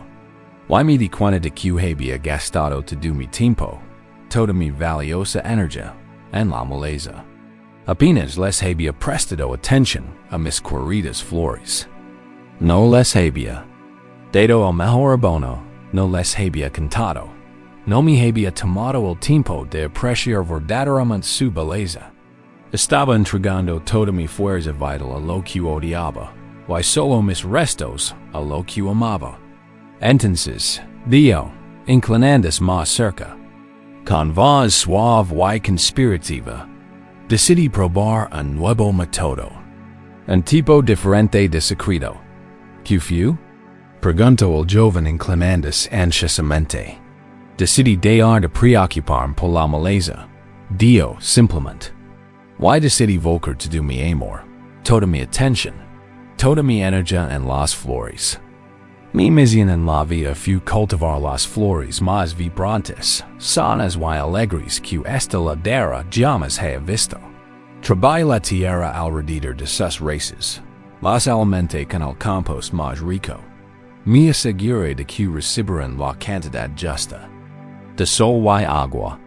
Pasé mi tiempo con ellas, cuidando su belleza, celebrando su crecimiento. ¿Qué pasó con la maleza? Preguntó el joven, confundido. ¿No se preparan de todo? La anciana sonrió con su amplia y amable sonrisa. Es curioso, Dio. Las malas hierbas seguían creciendo, por supuesto. Son parte de la vida.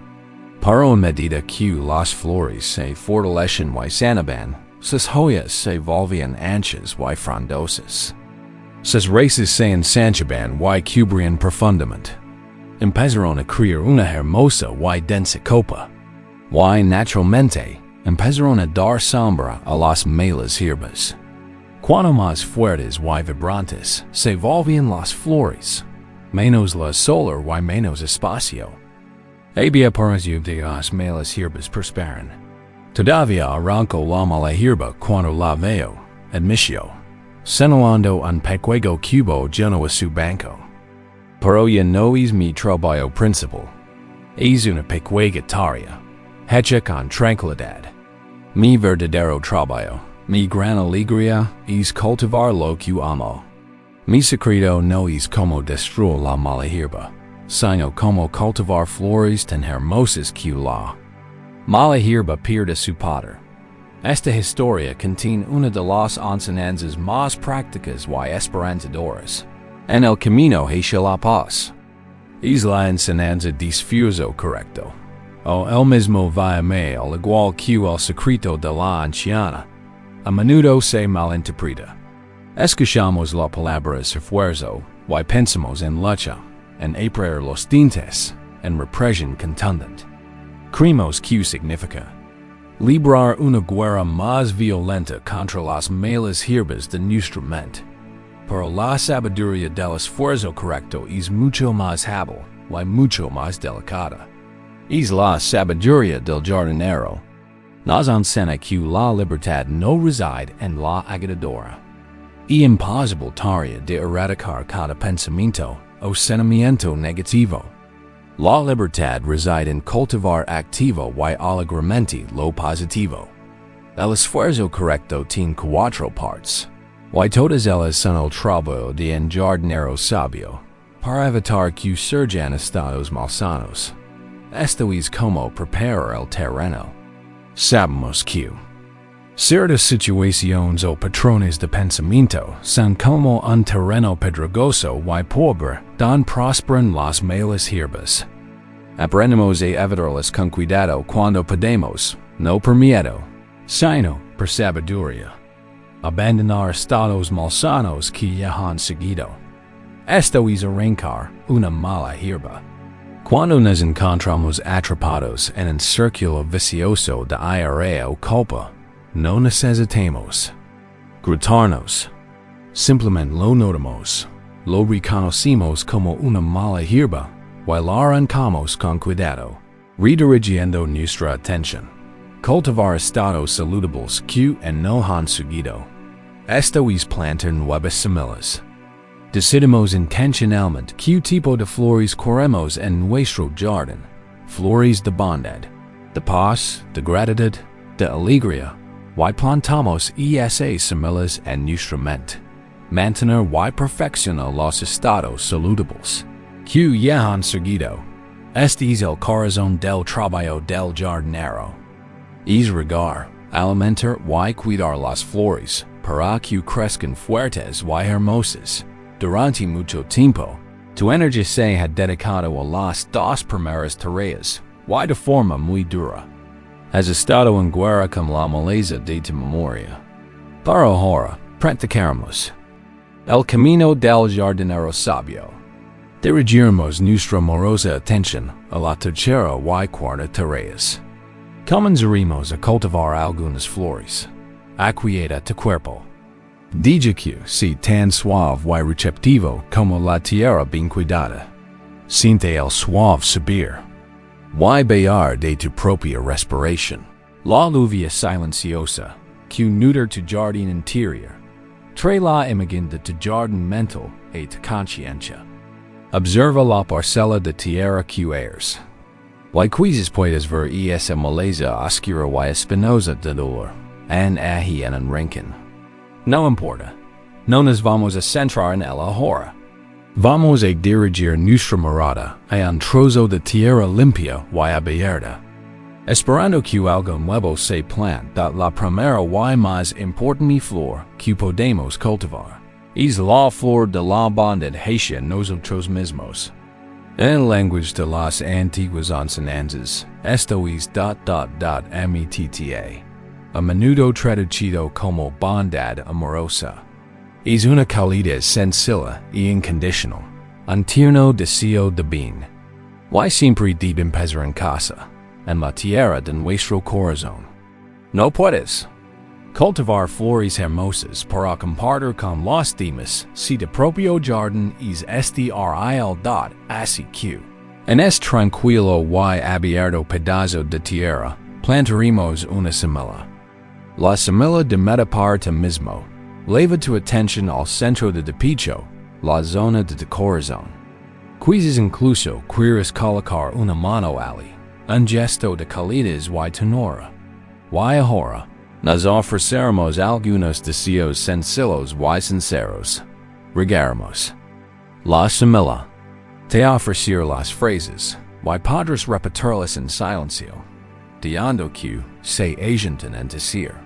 Que las palabras son menos importantes que el sentimiento que las impulsa.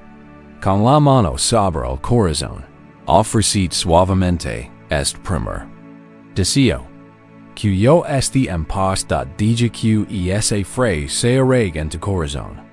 No necesitas forzar la paz. Simplemente estás plantando la intención, ofreciendo el deseo. Como plantar una semilla. Que yo esté en paz. Ahora, el segundo deseo. Que yo sea feliz de nuevo. Solo una simple ofrenda. Un deseo de felicidad profunda y auténtica. No un placer fugaz, sino una verdadera sensación de bienestar. Que yo sea feliz y el tuchero. Que yo esté a salvo del dono. Siente la sinceridad de este deseo por tu propia seguridad física, emocional y espiritual. El profundo anhelo humano de estar seguro y protegido. Que yo esté a salvo del dono. Y por último, el cuarto deseo. Que pueda vivir con tranquilidad. un deseo para ti de estar libre de luchas, de mover por la vida con un sentido de gracia y facilidad, libre del pesado peso de la piedra, que pueda vivir con tranquilidad. Ahora, descansemos aquí unos momentos, repitiendo estas frases como un suave rigo a las semanas que acabamos de planear. Que yo esté en paz. Que yo sea feliz, que yo esté a salvo del daño. Que pueda vivir con tranquilidad. Con cada repetición, cuidas de flor.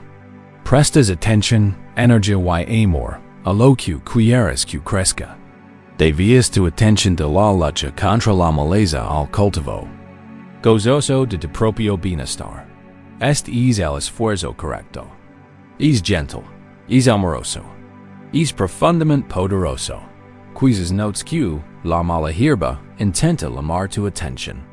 Podría surgir un pensamiento, pero no merezco esto, o esto no funcionará. Ve es pensamiento como lo que es, otra mala hierba intentando brotar. Reconocelo y luego, con suavidad y amor. Vuelve tu atención a tu flor.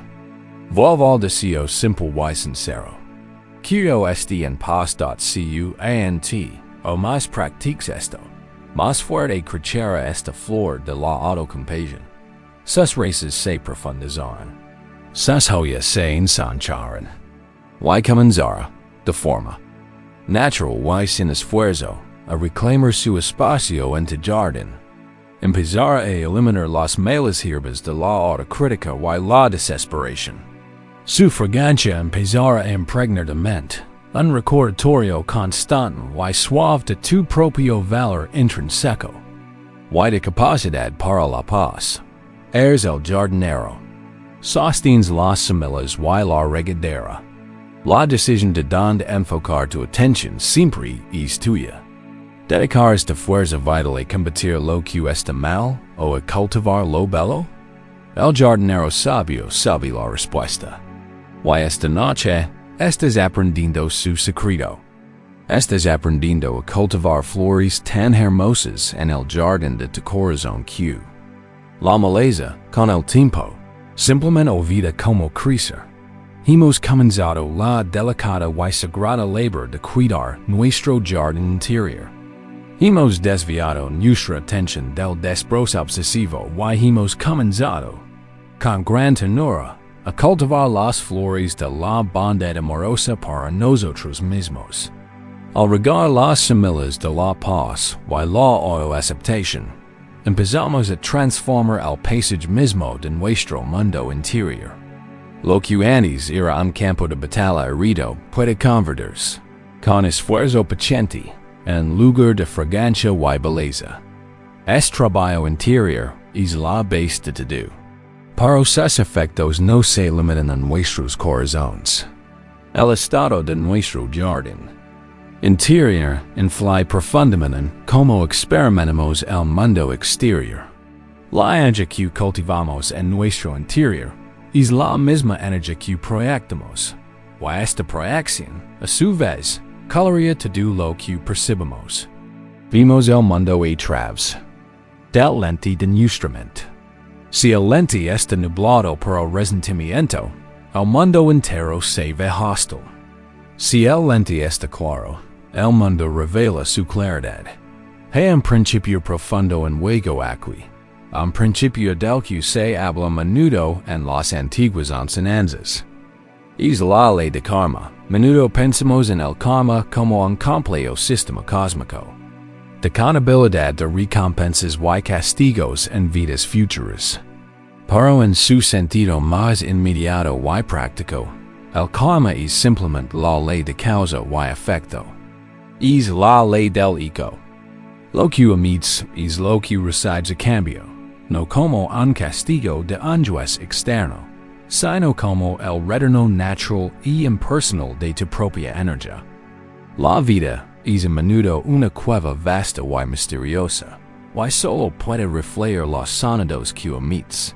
Entendamos esto a través de la sencilla historia de un niño, una madre y una cueva. En una aldea al pie de una cordillera neblinosa, Vivía el niño llamado aquí. Era el niño lleno de vida, de risa fácil y paisan más ágiles.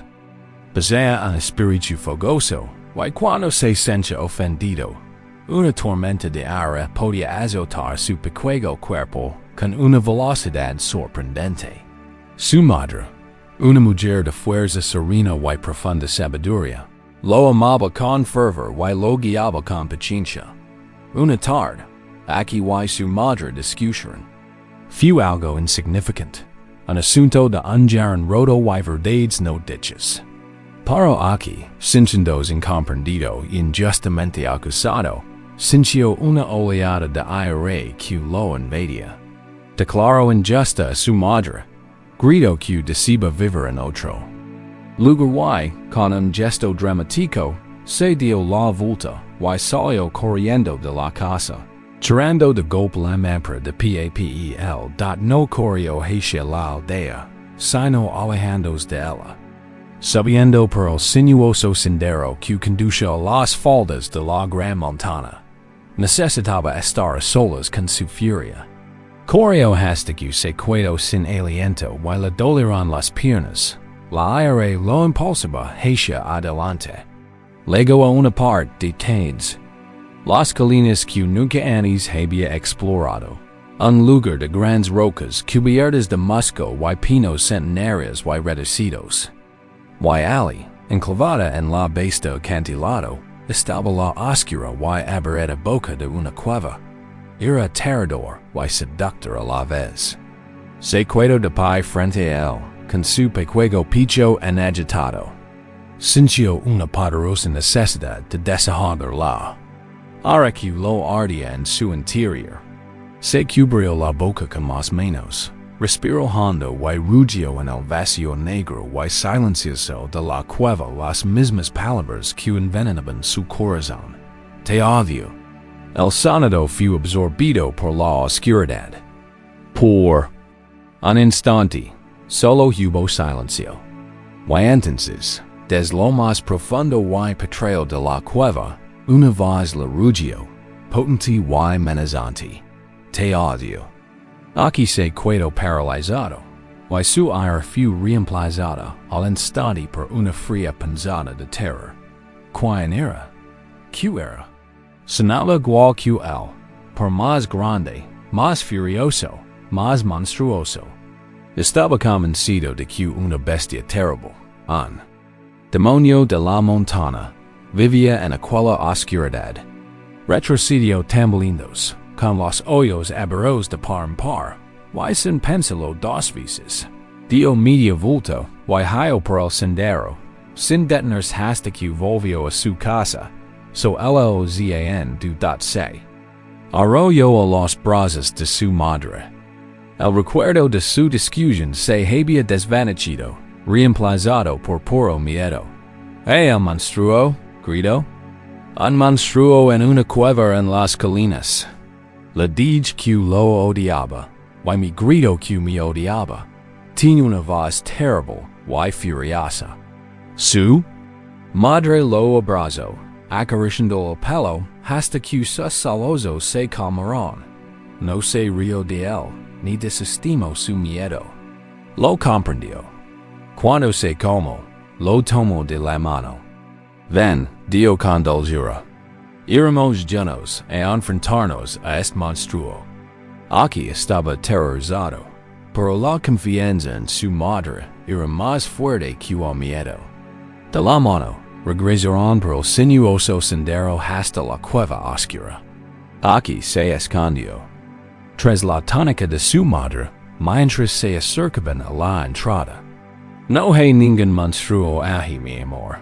Dio su madre con voz suave y tranquilizadora. La cueva está simple y amientia. Vecha. Es un vacío especial. Es un vacío que escucha. Solo devuelve lo que le das. La aire que oíste era la tuya. Aquí. La miró confundido. Prueba algo diferente. Me instó. Pone frente a él, respira hondo y esta vez. Grita algo hermoso. Grita lo que sientes por el cachorro del pueblo. O lo que sientes cuando te canto para dormirte. Intentalo. Con vacilación, aquí salió de detrás de ella. Miró la oscura entrada de la cueva, con el corazón enladeando con fuerza. Respiró hondo y, con toda la sinceridad que su pequeño cuerpo pudo reunir, gritó: "Es maravilloso". De nuevo se hizo un silencio momentáneo. Y entonces, desde las profundidades de la cueva, regresó una voz clara y alegre. "Es maravilloso". Los ojos de aquí se abrieron de par en par, pero esta vez con asombro, no con miedo. Una lenta sonrisa se dibujó en su rostro. Su madre le dio un suave codazo. Intentalo de nuevo. Sonrió radiante, lleno de una confianza renovada. Gritó: "Te amo". Y el eco volvió, fiel y verdadero. "Te amo". Se rió, un sonido puro y resonante de delight, y su propia risa feliz resonó hasta él, desde el corazón de la montaña. Comprendió. La cueva no era un monstruo. Era un espejo para el sonido. Era un amigo fiel que le devolvería, sin juzgarlo, cualquier cosa que él decidiera recordar de vida, tus relaciones y sobre todo, tu percepción de la persona que te lastimó, se parece mucho a esa cueva. La historia de tu dolor, el resentimiento que cargas, la culpa que alimentas. Este es el sonido que has estado gritando en la cueva. Es terrible. Es injusto. Lo has arruinado todo. Y que te ha respondido al mundo. Te has vuelto exquisitamente. Perspicaz para escacar cualquier evidencia que confirme tu grito. Un comentario neutral suena a crítica. La falta de disculpas se siente como un ataque constante. El mundo parece gritar una y otra vez: "Sí, soy terrible. Sí, soy injusto". Estás escuchando tu propio eco, y creyendo que es la voz del monstruo. Esta es la ley inmediata del karma. No se trata de ser castigado por tu IR.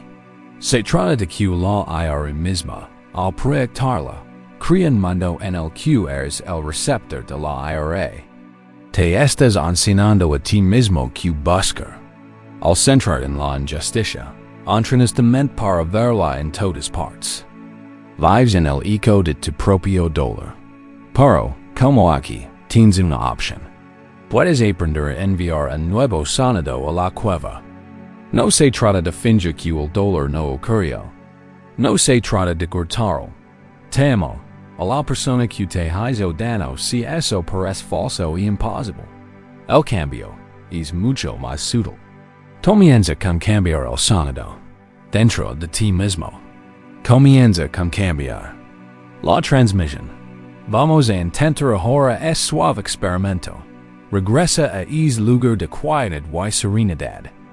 Siente el peso de tu cuerpo, el suave movimiento de tu respiración. Estás a salvo. Simplemente estás aquí. Primero, quiero que tomes conciencia del eco en el que has estado viviendo. Con una especie de curiosidad desapegada, simplemente escucha el diálogo interno habitual en torno a tu cuello. ¿Cuál es el tono? ¿Qué palabras se repiten en la mente? ¿Es el sonido el culpable? Fue culpa suya. ¿Se trata de victimización? ¿Por qué siempre me pasó esto? ¿Es de aire? Nunca los perdonaré. Solo escucha, sin juzgar. Reconoce el sonido que has estado emitiendo. Este sido de grito a la cueva. Este es el eco que has estado moldeando. Tu mundo. Reconócelo con la misma compasión que la madre mostró a su hijo asustado. Así que este es el sonido que he estado emitiendo. Con razón, he tenido tanto miedo. Ahora, vamos a cambiar el sonido. Vamos a ofrecer una nueva voz. A la cueva de instrumento. Esto no es para beneficio de nadie más. Es para ti. Esto es para cambiar la calidad del eco que vives en tu interior. Elig y una frase sencilla, amable y sincera. Deep centers auténtica y posible para ti ahora mismo. Podría ser algo tan simple como paz, o claridad, o yo elijo mi propia libertad, o bien que esto se sane, o simplemente amor. Elige una frase que resuene contigo. Ahora, inhala lentamente. Y al exhalar, en silencio, internamente, ofreces este nuevo sonido a la cueva de tu mente. Simplemente transmítelo suavemente desde tu corazón. Paz. Y luego escucha. No por las palabras, sino por una sensación. Una resonancia. Un cambio sutil en la calidad del silencio que sigue. Respira de nuevo. Y, al exhalar, emite nuevo sonido. Claridad. ¿Cómo se siente el eco? No es el eco áspero y denso del aire. Es más suave. Crea un espacio diferente. En tu interior. Continúa esto por unos instantes. Inhala, concentrando tu intención. Exhala, ofreciendo tu nuevo sonido a la cueva. Yo elijo mi propia libertad. No intentes forzar nada. No intentes convencer de nada. Simplemente estás experimentando con el karma.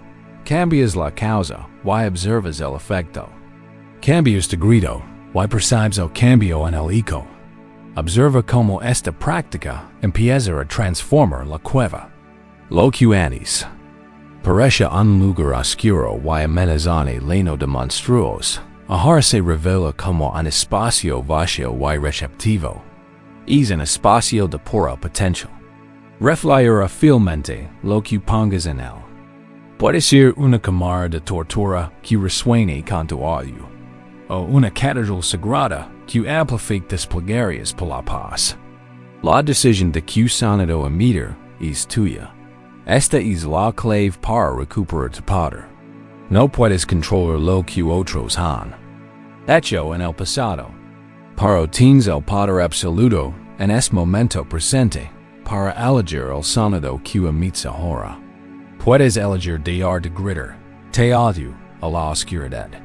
Puedes elegir, en cambio, comenzar a susurrar paz, y el hicieron descubrirás que el mundo, tu vida, tu propio corazón, lenta y fielmente, te lo susurran. El monstruo nunca fue real. Solo fue tu propia voz. Esperando hacer a PACIGU día nos. Hemos parado a la entrada de la gran cueva de nuestra vida. Y hemos aprendido que el mundo a menudo refleja el sonido que emitimos.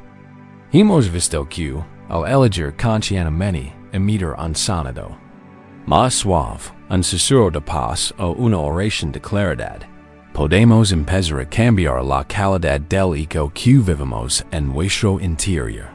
Esta es la práctica profunda de transformar nuestro karma en el aquí y ahora. Pero esta práctica, aunque poderosa, no siempre es fácil.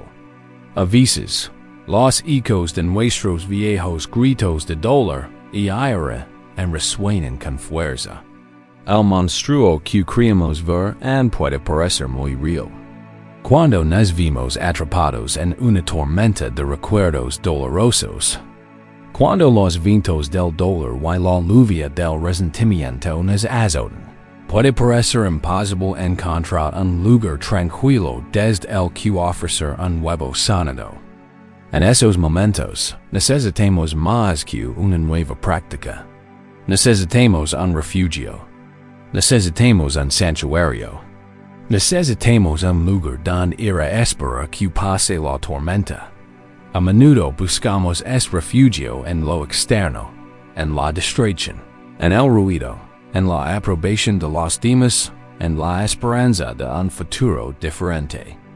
Pero todos estos refugios son fugaces y poco fiables. El verdadero refugio, el único que nunca desaparece, no se encuentra fuera de nosotros. Es la realidad profunda, silenciosa y omnipresente del acqui y hara, y la puerta es refugio es. Tu propia respiración. Encontramos este refugio en la historia de un monje, una tormenta y una cascada. Un joven monje llamado Coggan realizaba una peregrinación solitaria, llevando un mensaje de su monasterio a un templo remoto en lo alto de las montañas. El viaje lo llevó a través de paisajes de una belleza salvaje e impresionante. Camino por serenos bosques de bambú, donde la luz se filtraba en rayos verdes, y por altas mesetas donde el cielo se sentía vasto y cercano. Durante días, el clima fue su aliado. Para una tarde, mientras cruzaba un valle amplio y expuesto, via una línea oscura extendiéndose en el horizonte. El aire se volvió denso y quieto. Los pájaros calaron. Coggan, conociendo las señales, aceleró el paso, escudriñando el paisaje con la mirada en busca de algún refugio. No encontró. Ningun, o dot la tormenta, estalló con una violencia repentina y aterradora. El cielo pasó de gris a un negro violáceo. El viento empezó a oler, rasgando su túnica y obligándolo a apoyarse en ella para mantenerse en pie.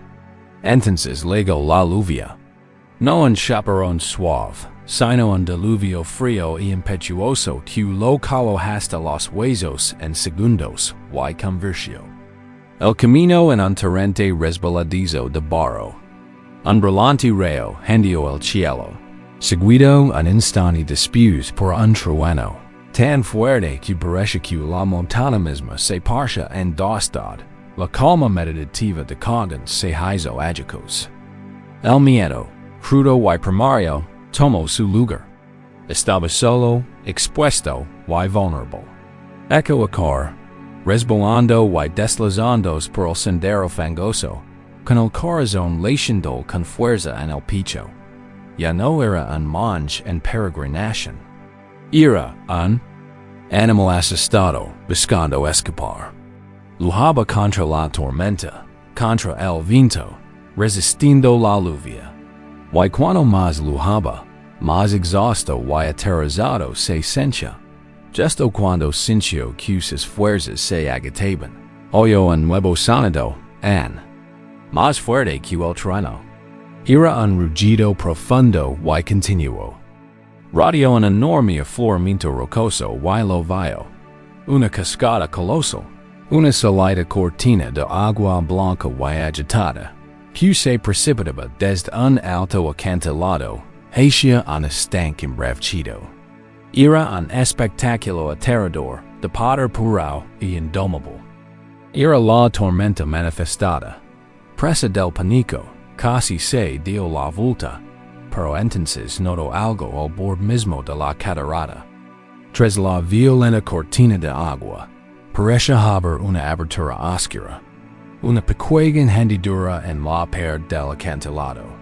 Parecía un refugio imposible, custodiado precisamente por lo que temía.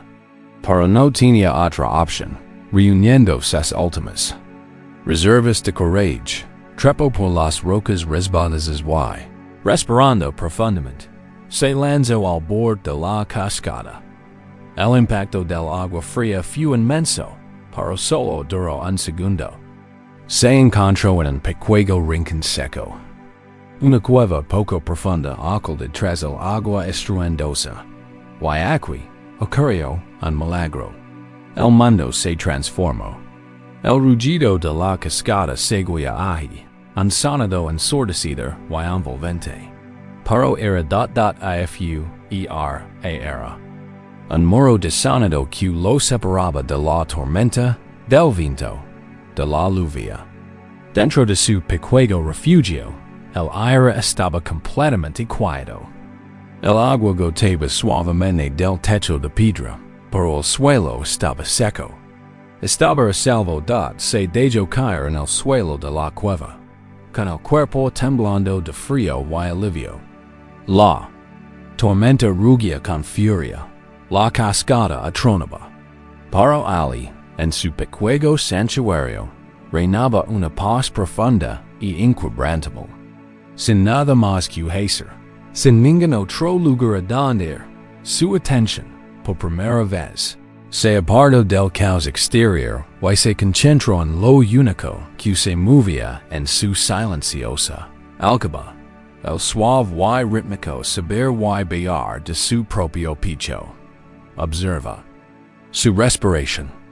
Inhalaba, exhalaba, un ritmo lento y constante. La tormenta era fuerte, pero la respiración era silenciosa. La cascada era caótica, pero la respiración era ordenada. Se dio cuenta, en destello de comprensión que lo calentó, más que cualquier fuego, de que la tormenta estaba fuera de él. La cascada estaba fuera de él, pero la respiración era dentro hacia. Era el ancla de su vida, un lugar de perfecta quietud que existía justo en medio del caos. Dejó de resistirse a la tormenta, porque había encontrado un lugar donde la tormenta no podía tocarlo. Cerró los ojos, siguió el ritmo de su respiración, y jaló una paz más profunda que cualquier otra que hubiera conocido. Tormenta, atrapada en las garras de un recuerdo doloroso, es esa tormenta. Los pensamientos obsesivos, las oleadas de aire, las olas de dolor, son el viento volante y lluvia torrencial.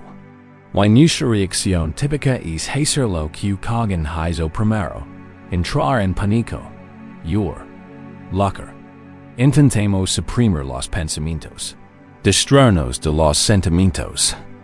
Nos agotamos en una batalla desesperada y perdida contra nuestro propio clima interior de la práctica de anapanization.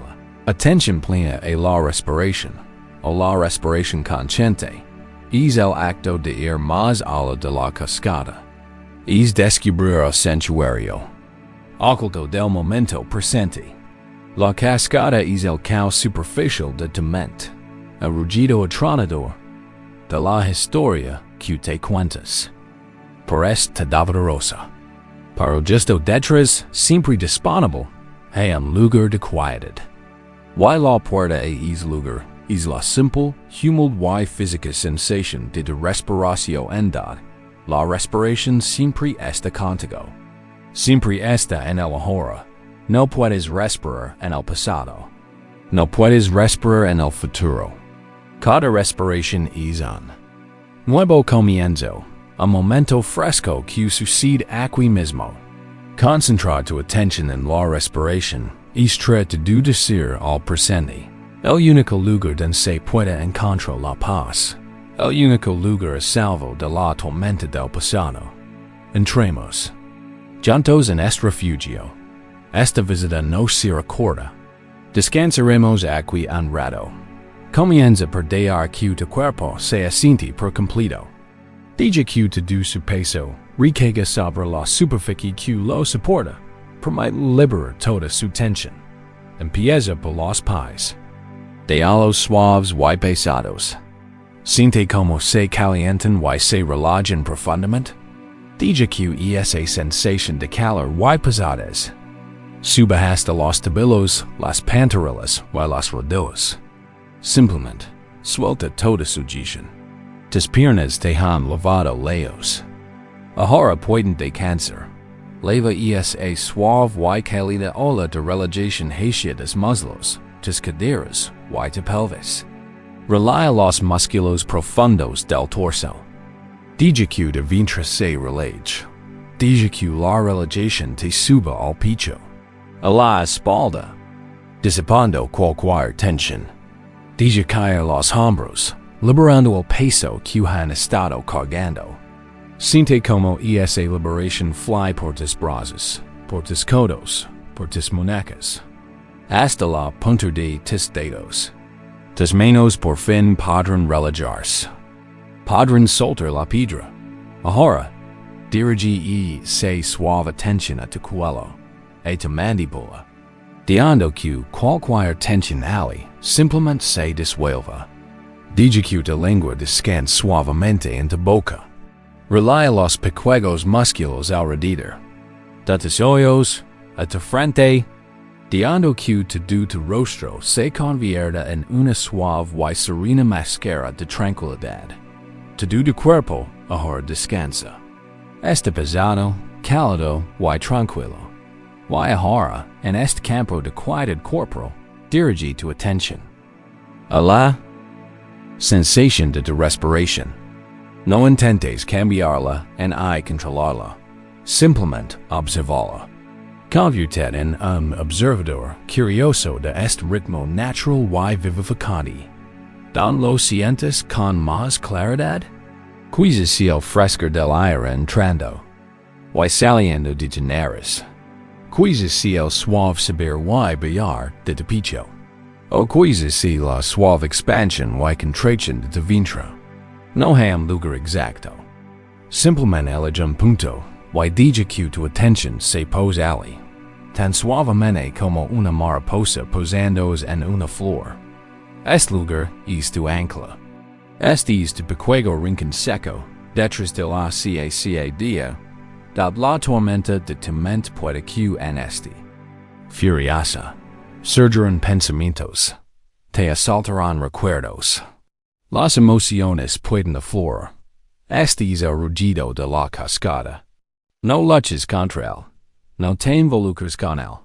Simplemente deja que si el ruido de fondo. Tu trabajo es mantener la atención. Falla en el ancla. Siente el comienzo de una inhalación. Sigue la sensación hasta el punto máximo. Nota la pequeña pausa en la parte superior. Luego sigue la sensación de la exhalación hasta el final. Esto lo que tienes que hacer. Inevitablemente. Tu mente divagará. Un pensamiento te atrapará y te sacará de tu refugio, de vuelta a la tormenta. De repente, te darás cuenta de que has estado perdido en una historia durante varios minutos. Esto no es un fracaso. Es una oportunidad de oro. Este es el momento de practicar. En el momento en que te des cuenta de que te has distraído. Quiero que hagas tres cosas. Primero, reconoce con delicadeza a dónde fuiste. Pensando. En segundo lugar, felicitate. Despertaste. Tomaste conciencia. Este es un momento de atención plena. Y tercero, con infinita bondad, como guiar a un niño perdido de vuelta a casa. Con suavidad y amor, dirige tu atención de vuelta a la sensación física de tu respiración, de vuelta a tu ancla. Vuelta a tu refugio. Una y otra vez, la tormenta te arrastrará. Y una y otra vez, practicarás este ritmo suave y compasivo. Este retorno es la meditación. Es el fortalecimiento de un nuevo músculo mental. Imagina que estás en un pequeño bote, anclado en un vasto océano. Las olas de pensamientos y sentimientos suben y bajan, sacudiendo de bote. Y esa es la naturaleza del océano. Tu ancla no detiene. Las olas simplemente te sujeta al tranquilo fondo del presente, para que no te dejes arrastrar por el océano abierto infinito del pensamiento discursivo. Descansa aquí ahora en tu refugio. El mundo de tu mente puede continuar su caos atronador. Estás a salvo. Estás anclado. Solo necesitas sentir esta respiración. Y luego la siguiente. Esta respiración es tu refugio. No cuesta nada. Siempre está disponible. No te exige nada más que tu atención. No importa cuán feroz se vuelva la tormenta. No importa cuán fuertes son los ecos en la cueva. Siempre puedes refugiarte aquí. En la simple, profunda y perfectamente pacífica realidad de esta única respiración. Que se te hogar. Hemos encontrado el camino hacia el rincón oculto tras la cascada, el refugio sagrado e inquebrantable de la respiración. Hemos aprendido que, por muy intensa que sea la tormenta de nuestras emociones, siempre hay un lugar. De quietud en nuestro interior al que podemos regresar. Este refugio no es una vía de escape, es un ancla. Es un ancla que nos permite estar presentes en nuestra propia experiencia sin dejarnos arrastrar por el edad de este lugar de nueva estabilidad. Desde este centro de calma, ahora podemos contemplar el panorama de nuestra mente con una nueva valencia. Tenemos la fuerza para examinar las mismas estructuras que hemos construido allí, los hábitos mentales que nos han mantenido en el dolor. Y una de las más poderosas y insidiosas de estas estructuras es la historia que nos contamos sobre quiénes somos en particular. Ahora debemos analizar la historia que hemos tenido en torno a nuestro dolor. Para muchos, una herida del pasado se ha convertido en algo más que un simple recuerdo. Se ha convertido en la piedra angular de nuestra identidad. Ya no somos solo una persona. Somos una persona agraviada. Somos el traicionado, el abandonado, el que perdió su confianza. Esta historia, por dolorosa que sea, puede brindarnos una profunda identidad. Nos proporciona una razón para nuestra infelicidad, un blanco para nuestra culpa y un papel que desempeñar en el drama de nuestras propias vidas. Y de una manera extraña y trágica, esta historia puede convertirse en una prisión cuyos muros se construyen con nuestros propios pensamientos y de cuya cerradura solo tenemos la llave. Exploramos la naturaleza de esta prisión a través de la historia de un hombre que olvidó el significado de la libertad en una fortaleza excavada en la ladera de una montaña. Vivía un hombre que había estado prisionero durante muchísimo tiempo. Apenas recordaba la vida que había lavado antes de los fríos muros de piedra. La única ventana enriada que dejaba ver solo una franja de cielo inmutable, y la pesada puerta de roble con su charollo de hierro. Sus días eran un ritmo de confinamiento. Despertaba con la luz grisácea. Comía la escasa comida que le pasaban por una ranura. Recorría su celda. 7 pasos de ida y 7 de vuelta. Y dormía cuando la oscuridad se hacía abiso el UTA de toda su identidad se había fusionado con su condición. Era el prisionero. Cuando pensaba en sí mismo, esta era la imagen que surgía. Conocía cada grieta en el suelo de piedra, cada telaraña en las esquinas, cada matiz de los pasos del guardia en el pasillo. Es mundo pequeño y desolado era, al menos, predecible. Su agravio era su compañero constante. La injusticia de su confinamiento era el tema central de sus pensamientos, el combustible que mantenía su espíritu encendido, una pequeña y amarga llama de resentimiento. Era una existencia dolorosa, pero era su sabia quien era. Un día, hubo un cambio en la fortaleza. Nombraron a un nuevo comandante, un hombre que traía consigo ideas peculiares de reforma y clemencia. Las viejas y duras rutinas se relajaron sutilmente. Y una noche, el guardia que le trajo la comida al prisionero distraído a quizzes simplemente siguiendo órdenes tachidas. Deslizó la comida por la ranura y se marcó sin cor el pesado charollo de hierro. La cerradura no cerró. El prisionero oyó la ausencia del sonido. Era un silencio tan profundo que era más fuerte que cualquier ruido. Esperó, mientras su corazón empezaba a latir más rápido. ¿Era un truco? ¿Una prueba? Pasaron las horas. Se acercó sigilosamente a la puerta y, con mano temblorosa, la empujó. Esta se abrió unos centímetros con un crujido. Miró por la rendija hacia el pasillo en penumbra, iluminado por antorchas. Estaba vacío. empujo la puerta and más. Se abrió silenciosamente sobre sus visitas ingresadas, revelando el largo pasadizo de piedra. Al fondo, vio un arco, y a través de él, el intenso índigo del cielo nocturno, salpicado de una aluvión de estrellas como nunca antes había visto desde su estrecha ventana. La libertad ya no era un concepto abstracto. Era una realidad física. Hacia en pasos de distancia. Una oleada de mareo y náuseas lo invadió.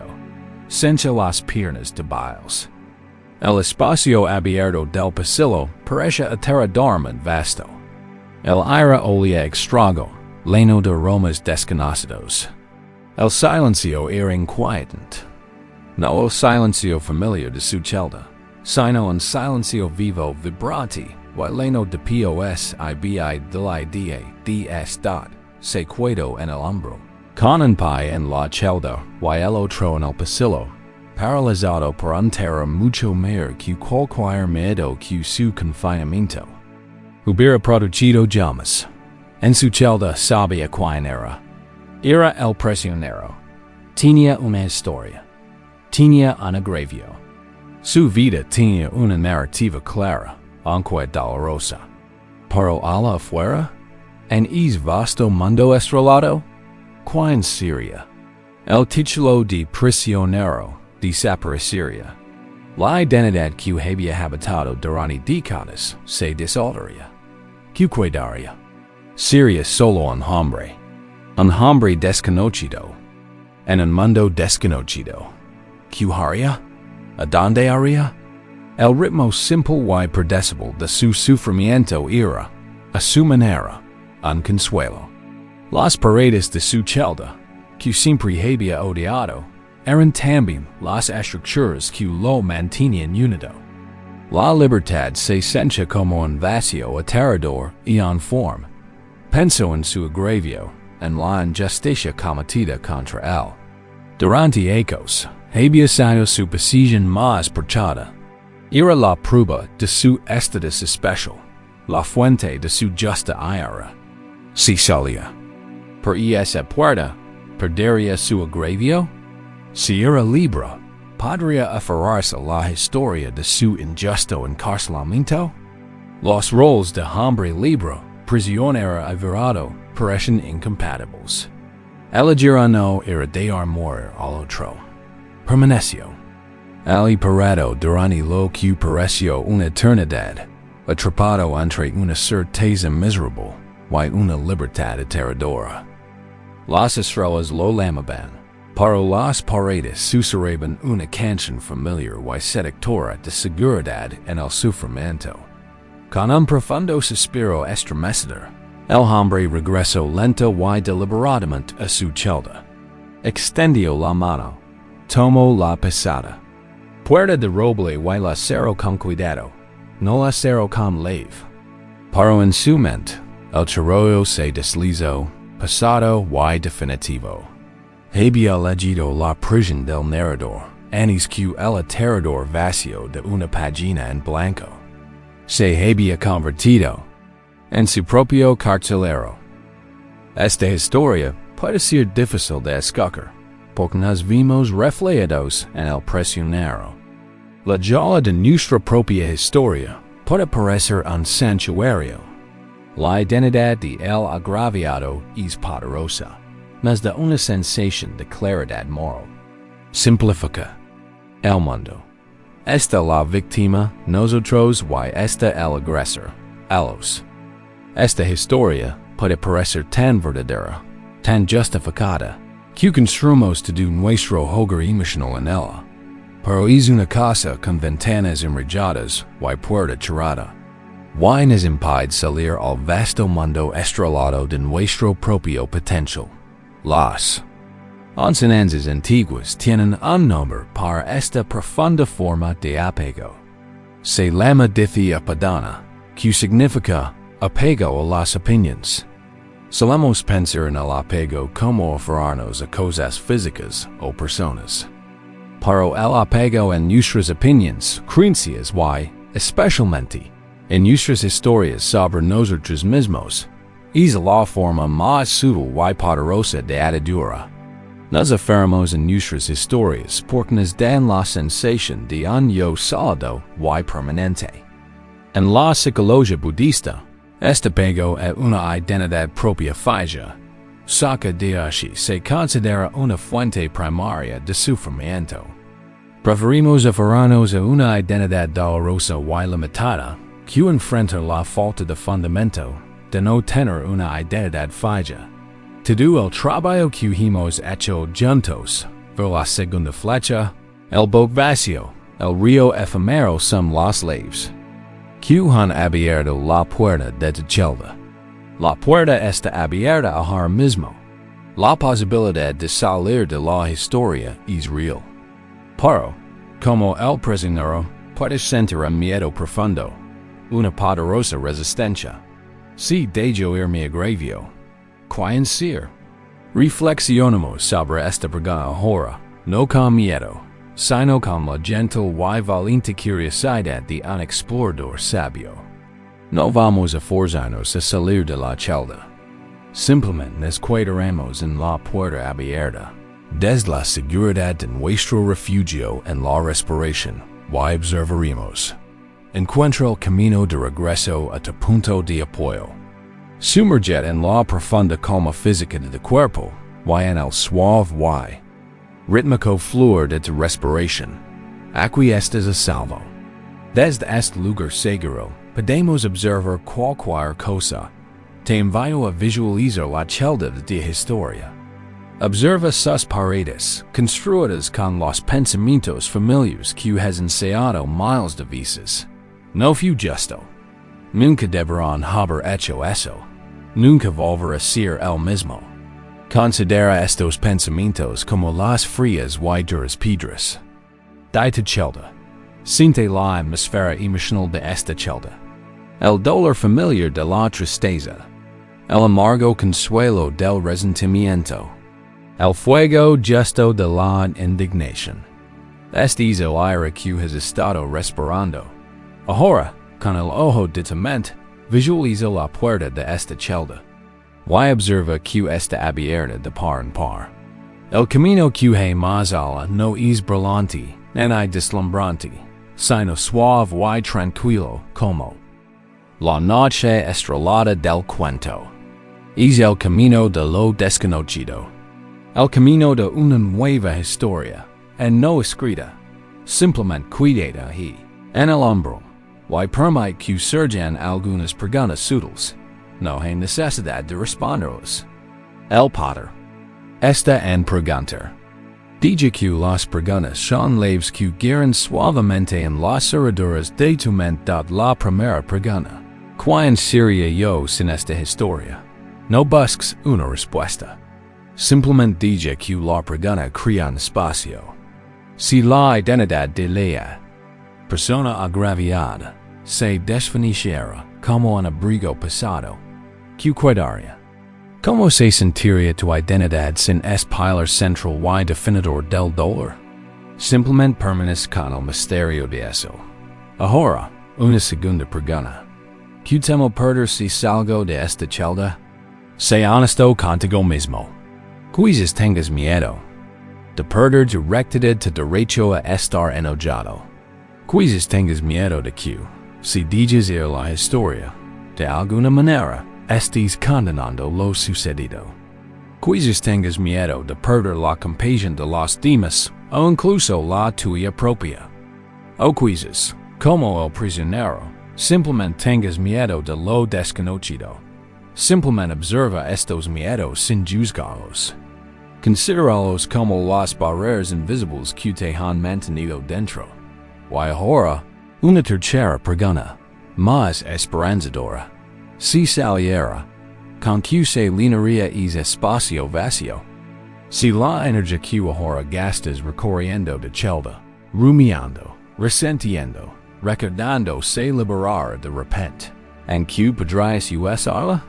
¿Qué nuevas flores podrías plantar en tu jardín? ¿Podría el espacio llenarse de paz? ¿De creatividad?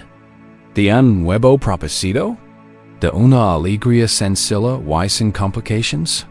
De nuevo, no fuerzas una respuesta. Simplemente brilla la posibilidad. Eres el prisionero y el guardián. Has tenido la llave en la mano todo este tiempo. La puerta está abierta. La decisión de permanecer en la historia familiar de tu sufrimiento o de adentrar en el vasto, incierto y ilimitado potencial de tu propia libertad es tuya. Por ahora, basta con simplemente pararse en la puerta. Basta con reconocer tanto la comodidad de la jaula como la llamada de las estrellas. Basta con saber que la prisión no es quien eres, es solo una historia. YT. Quien conoce la historia es infinitamente más grande y infinitamente más libre que la historia misma. Hemos estado en el umbral de la prisión del narrador, la celda que construimos a partir de la historia de nuestro dolor. Hemos sentido la extraña comodidad de sus paredes familiares, y la aterradora lámina del mundo abierto y estrellado más allá de su puerta. Reconocer la prisión es el primer paso. Entender que la puerta está abierta es el segundo. Y ahora, necesitamos el coraje y la perspectiva para salir. Esta perspectiva surge de uno de los cambios de conciencia más profundos que ofrecen las tradiciones contemplativas. Es un cambio de identificar con el contenido de nuestra mente para identificarse con la conciencia que observa la mente. Durante la mayor parte de nuestra vida, somos como quienes se orían ser el clima. Cuando nuestra mente está tormentosa, decimos, estoy enojado. Cuando nuestra mente está nublada, decimos, estoy triste. Nos identificamos completamente con las nubes pasajeras, las tormentas fugaces. Olvidamos que no somos el clima, sino el cielo donde ocurre. Descubrir este vasto y abierto cielo de conciencia es encontrar una paz que no depende del clima de nuestros pensamientos y sentimientos. Es una paz que siempre está aquí, esperando bajo la agitación superficial. Digamos que esta comprensión surge a través de la historia de un maestro y su alumno, un lago y la luna. Un joven y brillante estudiante llamado Ren acudió a un maestro Zen para formarse. Ren posee una mente ágil y poderosa, y comprendió las enseñanzas filosóficas con una velocidad asombrosa. Para su vida interior era turbulenta. Se agitaba con facilidad.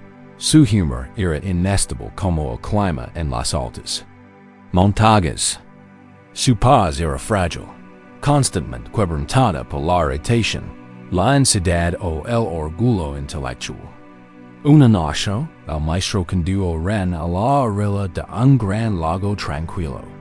El aire estaba en calma, y la luna llena colgaba en el cielo negro, como una linterna perfecta, con una luz tan brillante que proyectaba sombras suaves.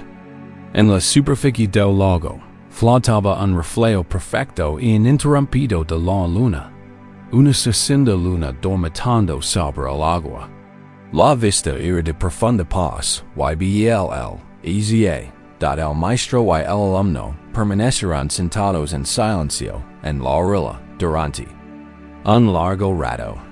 Ren, queriendo preservar ese instante perfecto, intentó mantener su mente en un estado de absoluta quietud para reflejar el lago. De repente, una brisa susurró sobre el agua. La superficie se estremeció y el reflejo de la luna se desintegró en mil fragmentos de luz brillantes y danzantes. Ren sintió una punzada de irritación. La perfección se había roto. Se agitó. El viento murmuró. El viento lo arruinado. Se encontró enfadado con el viento por su intrusión. Deseó que parara, para que el hermoso y perfecto reflejo regresara.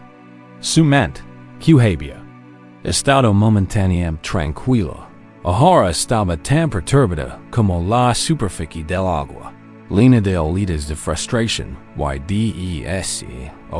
maestro, que había estado observando a Ren, no al agua, finalmente habló. Su voz era tan serena como la luna misma.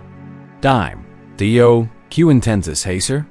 Intento calmar el agua, maestro, dio Ren con la voz tensa por el esfuerzo.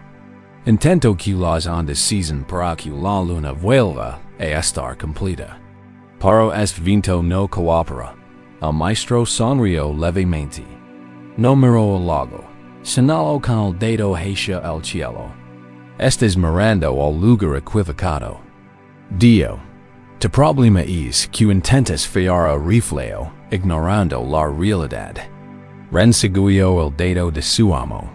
Alzó la vista hacia la luna real suspendida, serena e intocable en el vasto y silencioso cielo. No se había roto, no danzaba ni se agitaba. Estaba perfectamente completa, perfectamente tranquila, completamente indiferente a la brisa. No había cambiado en absoluto. La luna en el cielo es de verdadera naturaleza. Dio el maestro en voz baja. Es conciencia pura. Siempre está en silencio, siempre plena, siempre en paz. El lago es de mente, chitalel, viento es vida. Los pensamientos, los sentimientos, los acontecimientos que ocurren. El viento siempre soplara. El agua siempre ondulara. Puedes pasar de la vida entera enfadando con el viento y intentando calmar el agua. Te agitarás y nunca encontrarás la paz. Oh, continuó el maestro, puedes dejar que el agua así como es y aprender a fijar tu atención en la luna que nunca se ve perturbada. La luna que es tu propia conciencia silenciosa y espaciosa. Cuando sabes que eres el cielo, las nubes ya no te perturban. Ren se quedó mirando, primero el reflejo perturbado, luego la luna perfecta. En ese instante, el mundo entero cambió. Había pasado toda su vida identificándose con el agua, creyendo que era las ondas. Había estado intentando controlar lo incontrolable. Las palabras del maestro fueron una profunda liberación. Comprendió que su verdadero ser no era el frágil y cambiante reflejo, sino la vasta, serena y inmutable fuente de luz. Has estado viviendo como Ren. Te has concentrado en el reflejo de tu dolor en las aguas de la mente. Has estado observando. La historia de tu dolor mientras se desmorona y se expande, y has intentado desesperado calmar las aguas. Hacer que la historia se desvanezca, para poder sentirte completo de nuevo. Te has enfadado con los vientos de la memoria y los sentimientos por perturbar tu paz. Pero tu paz no está en el agua. Tu plenitud no está en el reflejo. No es las ondas. Es la luna. Es la vasta, silenciosa y testigo conciencia donde se despliega todo el drama de tu mente. Los pensamientos de dolor, los sentimientos de ira, las historias de traición, son solo patrones climáticos que atraviesan el cielo de tu ser. Pueden oscurecer el cielo, pero jamás podrán llenarlo. Practicamos el descanso como el cielo, como la luna, ahora mismo. Regresa a la quietud de tu cuerpo, al ancla de tu respiración. Sentete como un espacio vasto y abierto. Ahora, diga que la superficie del lago, la superficie de tu mente, sí como es. No intentes detener los pensamientos ni reprimir los sentimientos. Simplemente diga que fluyen, que surge un recuerdo. De lo que dijeron, miralo, reconocerlo. Es una onda en el agua. Pero en lugar de centrar en la onda, dirige tu atención a la vasta y tranquila conciencia que es notando la onda. Y esa conciencia es silenciosa, tranquila, inmutable por el recuerdo. Descansa como la conciencia. Un sentimiento de tristeza puede invadir. Es otra onda. No luches contra ella. No te identifiques con ella. Simplemente obsérvala desde la perspectiva del cielo. El cielo no está triste. El cielo contiene la tristeza, igual que contiene las nubes. La tristeza puede estar ahí y puede pasar. Descansa como el cielo da, tu mente podría empezar a contar historias. Esto es demasiado difícil, no funciona. Ve esos pensamientos como más ondas, más perturbaciones en la agua. Y de nuevo, cambia suavemente tu perspectiva. ¿Quién es consciente de estos pensamientos? Y esa conciencia es espontánea. Y está aquí. Es de verdadera naturaleza. Descansa ahí. Esta es la práctica de la conciencia abierta. Es un cambio de estar atrapado en el drama, de ser el testigo silencioso del drama. No son los actores en el escenario. Ni siquiera son la obra. Son el espacio profundo y silencioso del teatro mismo, donde se permite que la obra se desarrolle. Usamos un adecuado interno sutil para ayudar con esto. Cuando surge un pensamiento o sentimiento, puedes adecuarlo suavemente. Pensando. Sintiendo. Sintiendo. Double quotes recordando. Like con cada etiqueta, te recuerdas con dulzura que esto es solo una onda, una nube pasajera. Y dices que tu identidad descansa en el vasto, abierto y silencioso espacio que lo percibe todo. Imagina que estés sentado en la luna, contemplando la tierra de tu mente. Desde esta inmensa y apacible distancia, puedes ver las tormentas de emociones arremolinandos, las nubes de pensamientos deslizandos. Lo ves todo con una compasión inmensa, tierna e impersonal. No estás atrapado en la tormenta. La sostienes. En tu mirada inmensa y amorosa. Esta es la libertad definitiva. No es libertad de dolor o dificultad. Es libertad en el medio de dolor y dificultad. Es el descubrimiento de una paz incondicional que no depende de la quietud del agua. El viento soplara.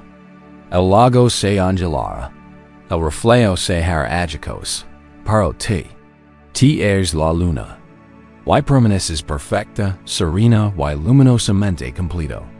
Descansa en eso, conócelo. Sé eso. Tras descubrir el vasto y silencioso cielo de la conciencia interior, nos encontramos en un terreno más estable. Ya no nos dejamos levar por cada onda. En el lago de la mente, sabemos que somos el cielo, no el clima. Desde esta fortaleza, ahora podemos abordar uno de los aspectos más difíciles de nuestro camino. Nuestra relación continua con la persona o el acontecimiento que nos causó dolor.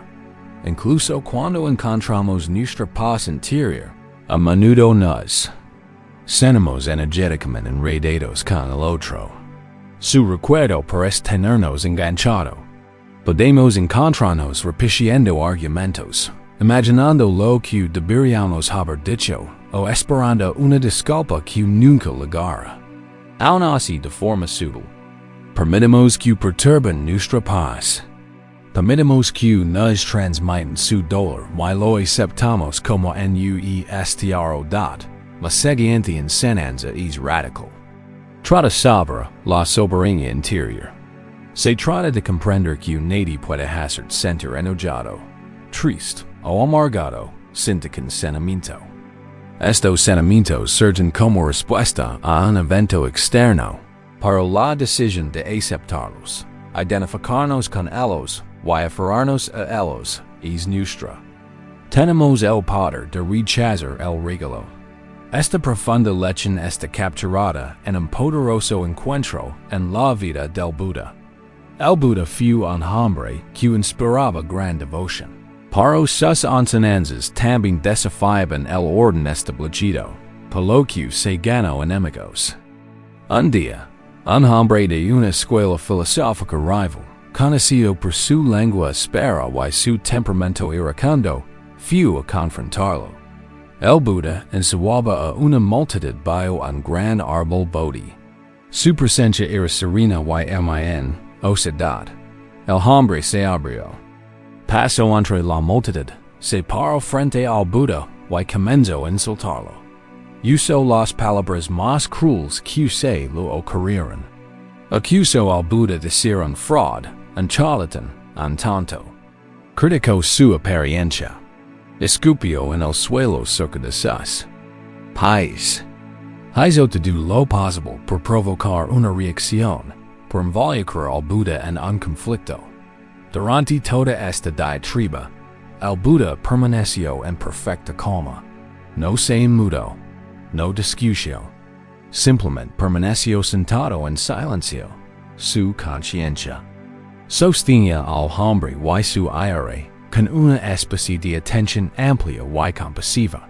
Sus discípulos y seguidores se agitaron, queriendo defender a su maestro, pero el Buda les indicó sutilmente que mantuvieran la calma. Finalmente, el hombre se quedó sin palabras.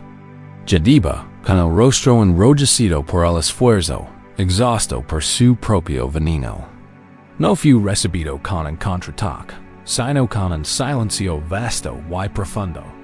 Tras un largo instante, el Buda miró al hombre, con los ojos linos de una luz clara y suave, y le dijo: Amigo, pregunto, ¿puedo hacer una pregunta? El hombre, sorprendido por la calma y el título respetuoso, gruñó en sí: Si preparas un regalo para alguien, dijo el Buda, y vas a su casa para ofrecérselo, pero esa persona no acepta tu regalo, ¿a quién pertenece entonces el regalo? El hombre estaba confundido por la extraña pregunta, pero la lógica era simple. Bueno, dijo, si no lo aceptan, entonces me pertenece, por supuesto. Sigue siendo mi regalo. El Buda sonrió con dulzura y complicidad. Exactamente, dijo, y así es hoy. Has venido aquí con un regalo de aire, de insultos, de veneno.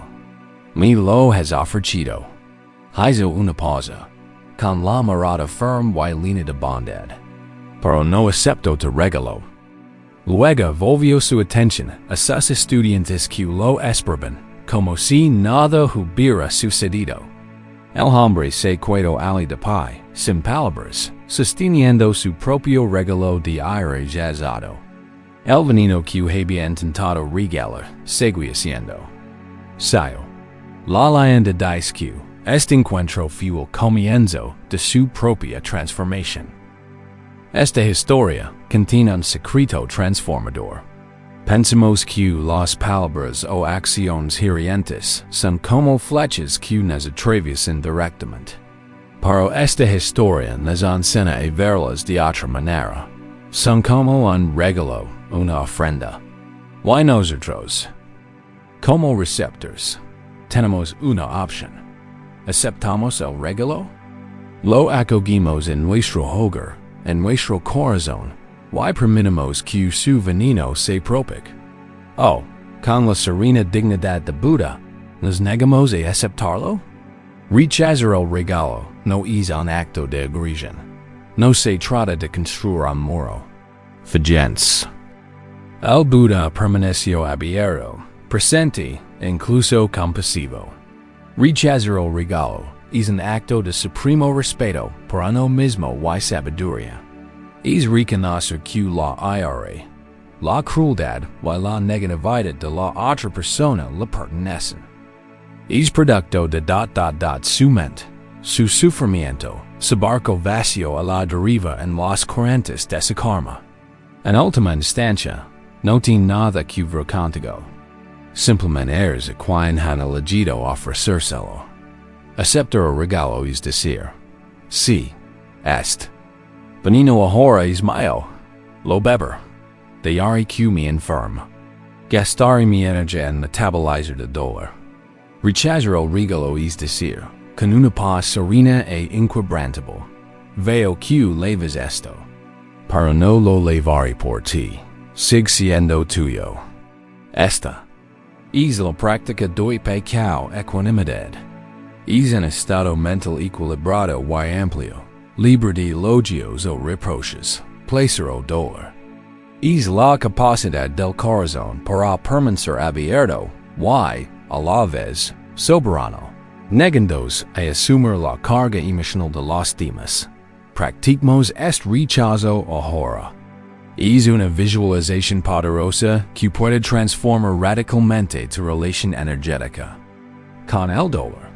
Vena es lugar de quietud interior, tu ancla en el presente. Deja que tu cuerpo se relaje y tu mente sea tan amplio como el cielo. Ahora, quiero que recuerdes un suceso doloroso específico.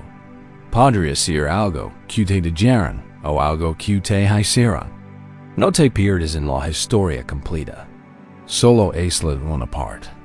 Una sola frase cruel. Un solo acto de traición. A medida que surge es recuerdo, quiero que lo visualices no como un evento que sucedió usted, sino como un paquete que se lo ofreció a ti. Observa a la persona que te lastimó, de pie frente a ti. Y en sus manos, sostiene una caja. Esta caja contiene las palabras hirientes, el acto, la energía del evento. Y su regalo divino, moralos ofreciéndolo. Toma, de su gesto. Esto es para ti. Tómalo. Ahora, observa tu reacción habitual. Probablemente tus brazos se extienden automáticamente. Tus manos agarran la caja. La tomas como tuya. La abres. Y sientes el dolor de nuevo. Esto es aceptar el regalo. Esto es lo que hemos estado haciendo durante tanto tiempo. Pero ahora haremos algo diferente. Retrocede mentalmente. Imaginalos de nuevo, de pie frente a ti, extendiendo la caja. Sus brazos están extendidos. El regalo se ofrece. Y esta vez, simplemente dices que tus brazos descansan a tus costados. No extiendes los brazos. No tomas la caja. Simplemente quedas ahí, con tu propia fuerza silenciosa, tu propia presencia serena. Y no aceptas el regalo. Tu silencio, tu quietud, es tu rechazo. No tienes que decir en hay una palabra. No tienes que ser agresivo en hay poner a la defensiva. Solo tienes que frenar tu reacción automática de extender la mano y aceptar lo que se te ofrece. Observa lo que sucede. La otra persona se queda ahí parada, con su propia caja en la mano. El veneno que intento dar permanece con ella. No ha entrado en tu organismo. Deja que esta imagen se grabe con mucha claridad y fuerza en tu mente. La escena de la ofrenda. Y de serena y silenciosa negativa aceptarla. Puedes añadir una afirmación silenciosa y interna si te ayuda. Al ver el regalo que se ofrece, puedes decir a ti mismo, no acepto este regalo. Este dolor no me corresponde. Permanece con quien lo envío. Practica esto con diferentes recuerdos. Considera cada insulto, cada traición, cada acción hiriente como un paquete aparte. Y con cada no, practica este rechazo sereno, digno y silencioso. Imagine diando que el regalo permanezca con quien lo est. O no es un acto de malicia. De hecho, es un acto de gran claridad. Por fin ves la situación tal como es. Ves que su comportamiento refleja su propio estado interior, no la verdadera medida de tu valor. Al negar de absorber su veneno, rompes un ciclo tóxico. Te niegas a participar en la co-creación del sufrimiento. Esta práctica puede generar sentimientos de culpa. ¿Es egoísta? ¿Estoy siendo cruel? Recuerda a Buda. Su negativa no fue cruel. Fue la acción más bondadosa posible. Mostró al hombre enojado la verdad de sus propias acciones de una manera que ningún argumento podría jamás. Y lo más importante, preservó su propia capacidad de ser una fuente de paz y sabiduría para los demás. No puedes ayudar a nadie. Si te estás ahogando en un veneno que bebes voluntar, al practicar este gesto interior de no aceptación, recuperas tu poder. Te das cuenta de que tu bienestar emocional no es algo frágil que puede ser destrozado por la negligencia. Agina, es un espacio soberano. Te eres el guardián. Y puedes elegir, con sabiduría serena, lo que permites entrar. Deja que la imagen se desvanezca. Regresa a la simple sensación de tu propio ser, descansando aquí y ahora. Siente la nueva sensación de plenitud en tu propio espacio energético. Se han soltado los ganchos. Se ha cortado el enredo. Estás en tu propio centro de paz, completo e intacto. Has aprendido el profundo secreto de rechazar el regalo. Hemos practicado el arte de la no aceptación, de mantenernos en nuestro espacio soberano y negarnos a aceptar el veneno que otros nos ofrecen. Esto crea en lo muy poderoso una sensación de seguridad y respeto por uno mismo. Impide que las heridas se profundas, pero ¿qué pasa con la herida que ya existe? Hemos reconocido la grieta en la taza de té, y hemos aprendido a verla como un lugar para una reparación dorada. Ahora, debemos participar activamente en este proceso de sanación. Debemos convertirnos en el artesano que aplica el oro. Esta es la práctica de la autocompasión activa e intencional. Es el trabajo de volcar nuestra bondad hacia nuestro interior y convertirnos en nuestro propio sanador. Para muchos de nosotros, esta es la tarea más difícil de todas.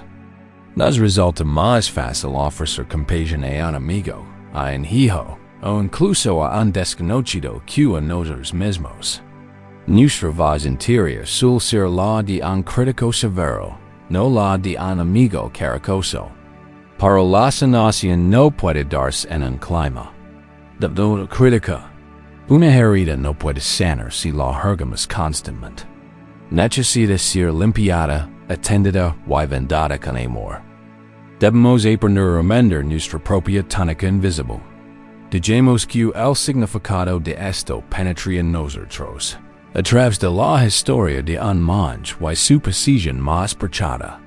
Había un anciano monje llamado Ryokan que vivía una vida de profundas sencillas en una pequeña cabana al pie de una montaña.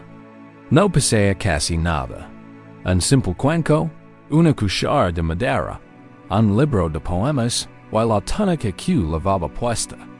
Esta túnica era antigua.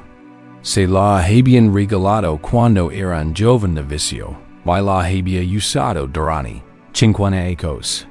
Era mosaico de innumerables tonos de marrón y gris. Pues había sido remendado tantas veces que era difícil distinguir tan terminable la tela original y empezaban los remindos. Estaba deshilachado en los bordes, descolorido por el sol y delgado 3000 lavados en el arroyo de la montana. Para un forastero, parecía un trapo, algo para desecar. Un joven y adinerado comerciante, mecenas del monasterio chicano, visitaba con frecuencia a Ryokan, a quien veneraba como un gran maestro zen. El comerciante se sentía avergonzado por la túnica andrajosa del anciano monje. Un día, le llevó a Ryokan un regalo, una hermosa túnica nueva, hecha de la lana más fina y suave, tenida de un índigo intenso y noble. Maestro dio el comerciante, haciendo una reverencia. Por favor, acepte este humilde regalo. Su vieja túnica ya no es digna de usted. Es hora de darle ir, Ryokan muro la tunica nueva. Sincio su lujosa suavidad. Era, sin duda, una prenda fina. Luego veo la vista hacia su tunica, cuya la resultaba familiar y andrajosa. Paso la mano por un parche que había cosido el invierno pasado, recorriendo con los dedos las puntadas. Desiguales. Le sonrió al comerciante. Una sonrisa de profunda y tierna gratitud. Gracias, amigo mío. Dio, es un regalo verdaderamente generoso, pero no puedo aceptarlo. Mi vieja tunica y yo tenemos una profunda conexión. El comerciante estaba confundido, pero no se está cayendo a pedazos. Apenas es la del viento. Es cierto, dio Ryokan, y por eso debo cuidarla. Esta tunica, explicó, extendiendo una manga para que el comerciante pudiera ver la intrincada red de puntadas. Esta tunica me ha protegido del viento frío y de la nieve cortante durante 50 años. Ha sido una fiel compañera en incontables viajes. Ha absorbido mi sudor en verano y mis lágrimas en momentos de tristeza. Es un mapa de mi vida. Ahora, esta vieja y débil. Y su turno es ser protegida. Y así mi cuidado. Por ella ahora forma parte de la propia tunica. Continúo con voz suave. Cada noche, a la luz de mi vela, busco nuevas mancas, nuevos pequeños desgarros. Y los remiendo. Este acto de remiendo es mi meditación. Cada puntada es una puntada de gratitud. Cuando tiro del hilo con fuerza, no solo estoy tirando un aguijero en un trozo de tela. Estoy remendando mi propio corazón. Estoy practicando el cuidado. Mi amor por esta tunica está entretejido en cada remiendo, en cada hilo. Es cuidado, no la tela original, lo que realmente me mantiene abrigado. El comerciante pasó la mirada de la lujosa tunica nueva en la antigua y andrajosa, y por primera vez, la veo como la vea Ryokan. No veo un trapo, sino un objeto sagrado, un tapiz tejido con tela y amor, con tiempo y devoción. Veo que el acto de remender no era una tarea nacida de la pobreza, sino una práctica espiritual nacida de una profunda relación. Tu corazón, tu espíritu, tu identidad. Esta es tu tunica invisible. Ha estado contigo toda tu vida. Te ha protegido lo mejor que ha podido. Ha resistido cada tormenta contigo. Y ahora leva las marcas de tu camino. El doloroso suceso que hemos estado explorando fue un desgarro en este ido. El dolor que sientes es el viento frío que sopla a través de este desgarro. Como el comerciante, nuestro primer instinto suele ser desecar lo dañado. Sentimos vergüenza. Decimos tener un corazón nuevo y impecable, un espíritu intachable. Pero esto es imposible. Nuestro viaje es nuestro viaje. La tunica es nuestra tunica. La enseñanza del Ryokan es que nuestra tarea no es decir una tunica nueva, sino aprender a remender la que tenemos con infinito amor y paciencia. El acto de remender es la sanación en la autocompasión en el sentido budista, no es autocompasión en indulgencia. Es una reparación activa y tierna. Es una compasión, volcada hacia el interior.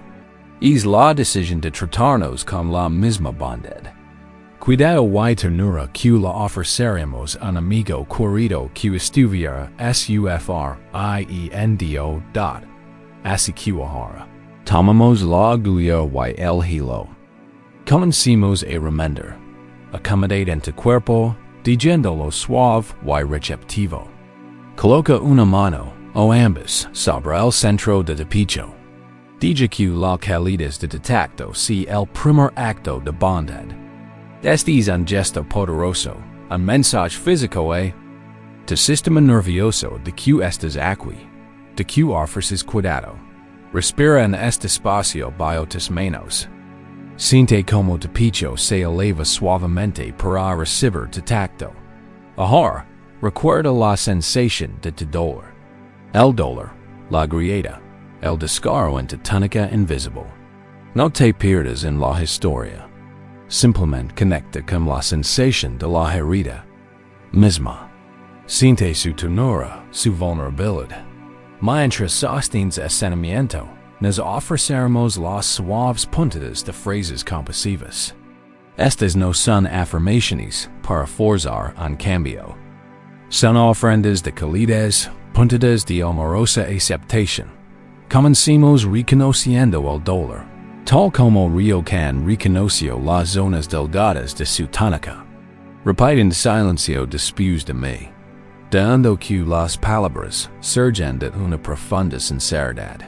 Este es el momento de sufrimiento. Esta simple frase es una pizca de veracidad. Es un reconocimiento claro y sin prejuicios de tu dolor. Ay, esto duele. No hay culpa en la historia. Solo un reconocimiento compasivo de la realidad de tus sentimientos. Este es un momento de sufrimiento. Ahora, la segunda frase, el segundo punto.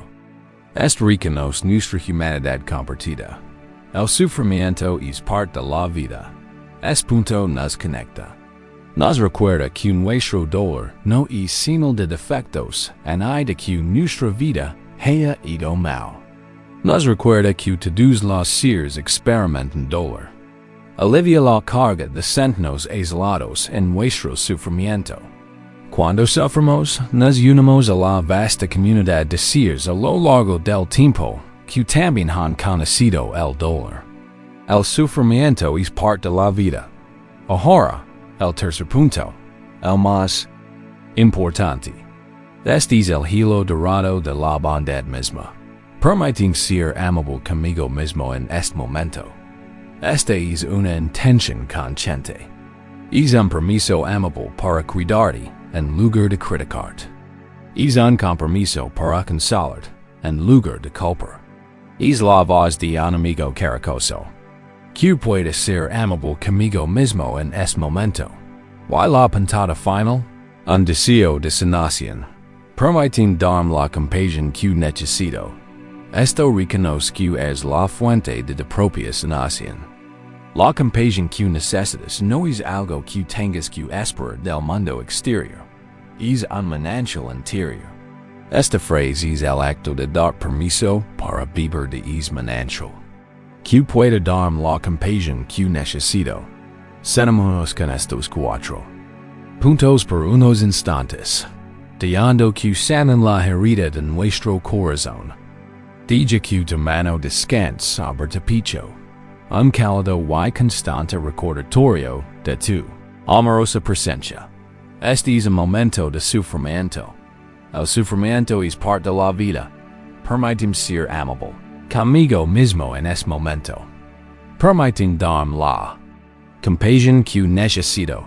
Respira con estas frases. Deja que se conviertan en un ritmo suave, un mantra relajante. Con cada repetición, estás teniendo una puntada de oro en la tela de tu ser. No estás borrando la grima. La estás transformando.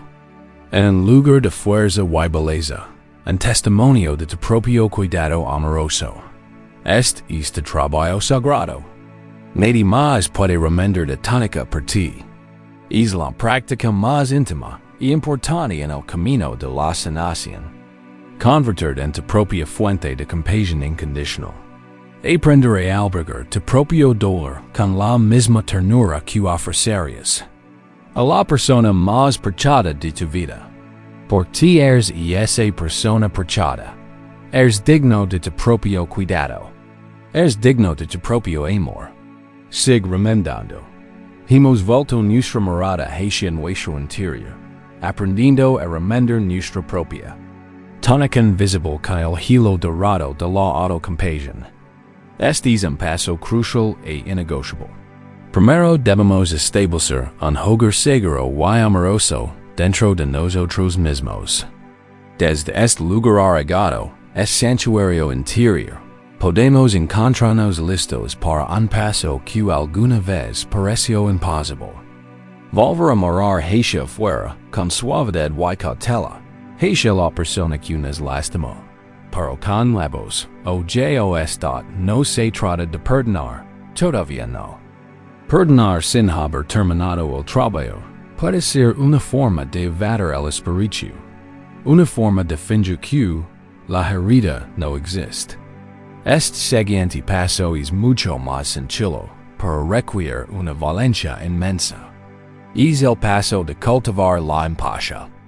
Es la disposición a aceptar la posibilidad de que el barco vacío del que hablamos antes no solo estuviera vacío, sino que estuviera siendo sacudido por una tormenta invisible. Es el acto de subir a la cima de una montaña para contemplar el paisaje desde una perspectiva completamente diferente. Subamos ahora y esa montaña, guiados por una historia, en una tierra de picos escarpados y valles profundos, había dos aldeas. La separaba una imponente montaña llamada Serie del Viejo. La aldea de Pedregal se encontraba en la ladera oriental, pegada por la luz de la mañana. La aldea de Pantano de las Sombras se encontraba en la ladera occidental, a menudo envuelta en la niebla. Durante generaciones, las dos aldeas habían estado en un conflicto encarnizado. El conflicto se centraba en los recursos. Los aldeanos de Pedregal contaban con campos fértiles y abundante luz solar. Para su acceso al gran bosque para obtener madera era limitado.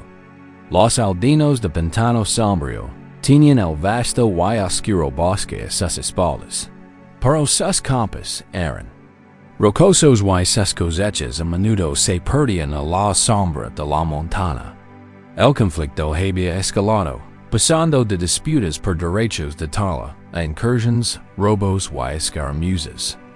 Se había derramado sangre en ambos bandos. La montaña que los separaba también se había convertido en un muro de odio en sus corazones.